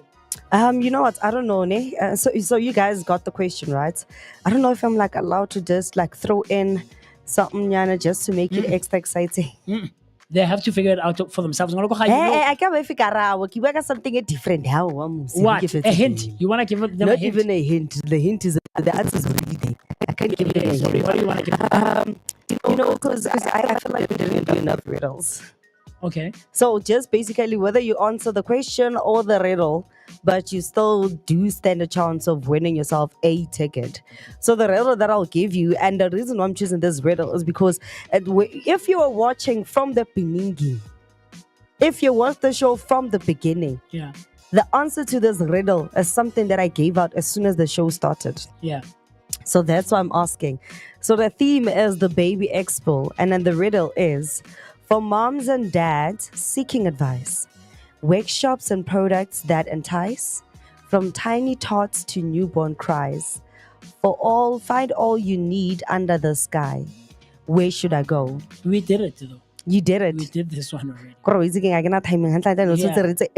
No. No. The question still stands. The question still stands though, man. I feel like the question still stands and the answer is pretty easy, but unfortunately, Hector, because you've already won yourself a ticket, so your answer, whether right or wrong, valid. at this moment, it is not valid. Yeah. So guys, please feel free to send through your answer on our YouTube line, or you can just send us a text on 060-493-3226. That's 060-493-3226. You can also send us a VN, or you can also send us a WhatsApp call, and we'll definitely answer right there. And to everybody that won over the past week, yes, guys, we did not forget about you. We just waited to we wanted to conclude the competition today, and then after that, you'll definitely also get a motivation from somebody from the Rank Show regarding your ticket and how you can actually collect your ticket. Absolutely. So no, we did not forget, guys. We are still there with you. We just waiting on our last winner, Yana, just to come in and win themselves a ticket. So please send through your comments on our YouTube line, Facebook line, and also on our WhatsApp line, which I repeat again is 060-493-3226. That is 060-493-3226. Absolutely. We're about to head out of here and, get out of here because we've been talking for quite some time. So perhaps you're someone who just walked in and just literally joined us. I will tell you, you're quite late. You've missed quite a bit that's taken place on this Monday morning. So earlier on, we were hanging out with Ava Fallner, someone who is an author and, an international traveler and has done some amazing stuff, over the years. she is the author of The Highlanders, Enya's Voyage and Enya's Quest. Very, very interesting, that one. You can check it out, of course, on our YouTube page. We are going to take all of that conversation and put it on our YouTube page. And so that you can check that out and find, or rather see if you can find something very interesting and something you can learn and take away from that. And then after that, we were hanging out with Ayanda Mkwane, if I remember the surname correctly, right? Someone who's very well versed in the space of aquaponics, something I myself was not knowledgeable about. And, she's very, very well versed in the spaces of farming and soil conservation, and making sure that we have healthy soil for farming and planting, and essentially growing great food that you and I consume on a day-to-day basis. Very interesting, and hopefully we can have her in studio, or we ourselves as a team, as a media house, can go out there. She says her space is in Randburg, so hopefully we can go there and cover and see what we can learn and take away for ourselves. And then a second ago, before the break, we were hanging out and in conversation with Eric Vermeulen. Someone who's well versed and so knowledgeable and informed in the space of leadership, psychological strategies, and how you can get to all the successes that you are looking for. Very, very, very influential someone, and well-traveled as well, has done amazing stuff all over the world. As he says that his keynote speaking has taken him all over the world, where he's motivated and influenced people to, get to all the things they want to achieve. So very, very interesting stuff. This is what we do on the Vooka Breakfast Show right here, brought to you by the Blinko Network, streaming live from the heart of Soweto Top Center. This is right next to Zondi Hills, just before you get to Fisher Kloof. And we hope that you have been hanging out with us and essentially learning, because all of these things are aimed at you and I learning and gaining so much information and knowledge and education. So with that being said, the conversation ends not here. We're going to give you, I think, I'll give you until 12 o'clock. Or maybe 1, let's say 1 o'clock. I'll give them until 1 Afriperi, so that they can stand a chance to win those tickets, because today is the absolute last day. Today is the last day, so where you can try to figure out what the correct answer is. As you can see right there on our screen, we have the question. Kat's just put it up for you. Which adrenaline-fueled activity is available at the Rancho 2025? Is it A, skydiving, B, helicopter flips, or C, hot air balloon rides? The correct answer, like I said last week, is on the Rancho Facebook page. So if you go to the Rancho Facebook page, all of these questions and the riddles that we give you are there, guys. They're there. They've posted everything that the Rancho will be offering this year. So quickly, before we get out of here, and before it hits 1 o'clock, you only have until 1 o'clock. Reach out to us right here on YouTube or on Facebook in the comment section. And of course, you can reach out to us and connect with us on WhatsApp using the number 060-493-3226. That's 060-493-3226. The time right about now is 12 minutes past the hour, 10 o'clock on a Monday morning. Yes. So guys, and please be sure to send us your answer either on our Facebook page or our WhatsApp, well, preferably on our WhatsApp line. Remember that your deadline is 1 p.m. So you have until 1 p.m. for you to send us your answer about our question. So I'm going to read it one more time again. It says, which adrenaline-fueled activity is available at the Rancho 2025? Is it A, skydiving, B, helicopter flips, or C, hot air balloon rides? Is it A, skydiving, B, helicopter flips, or C, hot air balloon rides? So right now, please don't forget that you can also send us your answer on 060-493-3226. That's 060-493-3226. You have until 1 p.m. So right now we're just gonna close the show off, and I hope you guys are feeling fantastic. You're also feeling amazing, and I also hope that you enjoyed the segment with us today. You also enjoyed the show. But for me, Afriberry, also known as Miss Berry Blaze, but to the darker the berry, the sweeter than Tuntun. Imnandi mamyama mamhlopile tekateken but marloko famana me weta ikoma kahle. Absolutely. Let you and I see each other bright and early tomorrow. tomorrow morning on a Tuesday morning, the 15th of April 2025. And of course, you'll always be hanging out with me, the one and only MOOCEE, Mr. My name is Musi, Mr. And I'll absolutely be taking such good care of you right here on the Vooka Breakfast Show, brought to you by the Blinko Network. Stay safe, stay hydrated, stay warm. As much as the sun is out and shining and a bit warm, but try to have a jacket or a sweater or a jersey nyana so that you can stay warm. But let you and I see each other tomorrow bright and early on a Tuesday morning so that we can interact and have an energy exchange and share all of our thoughts and our opinions and everything else in between. But with that being said, I'll see you tomorrow morning. Cool stuff. Thank you.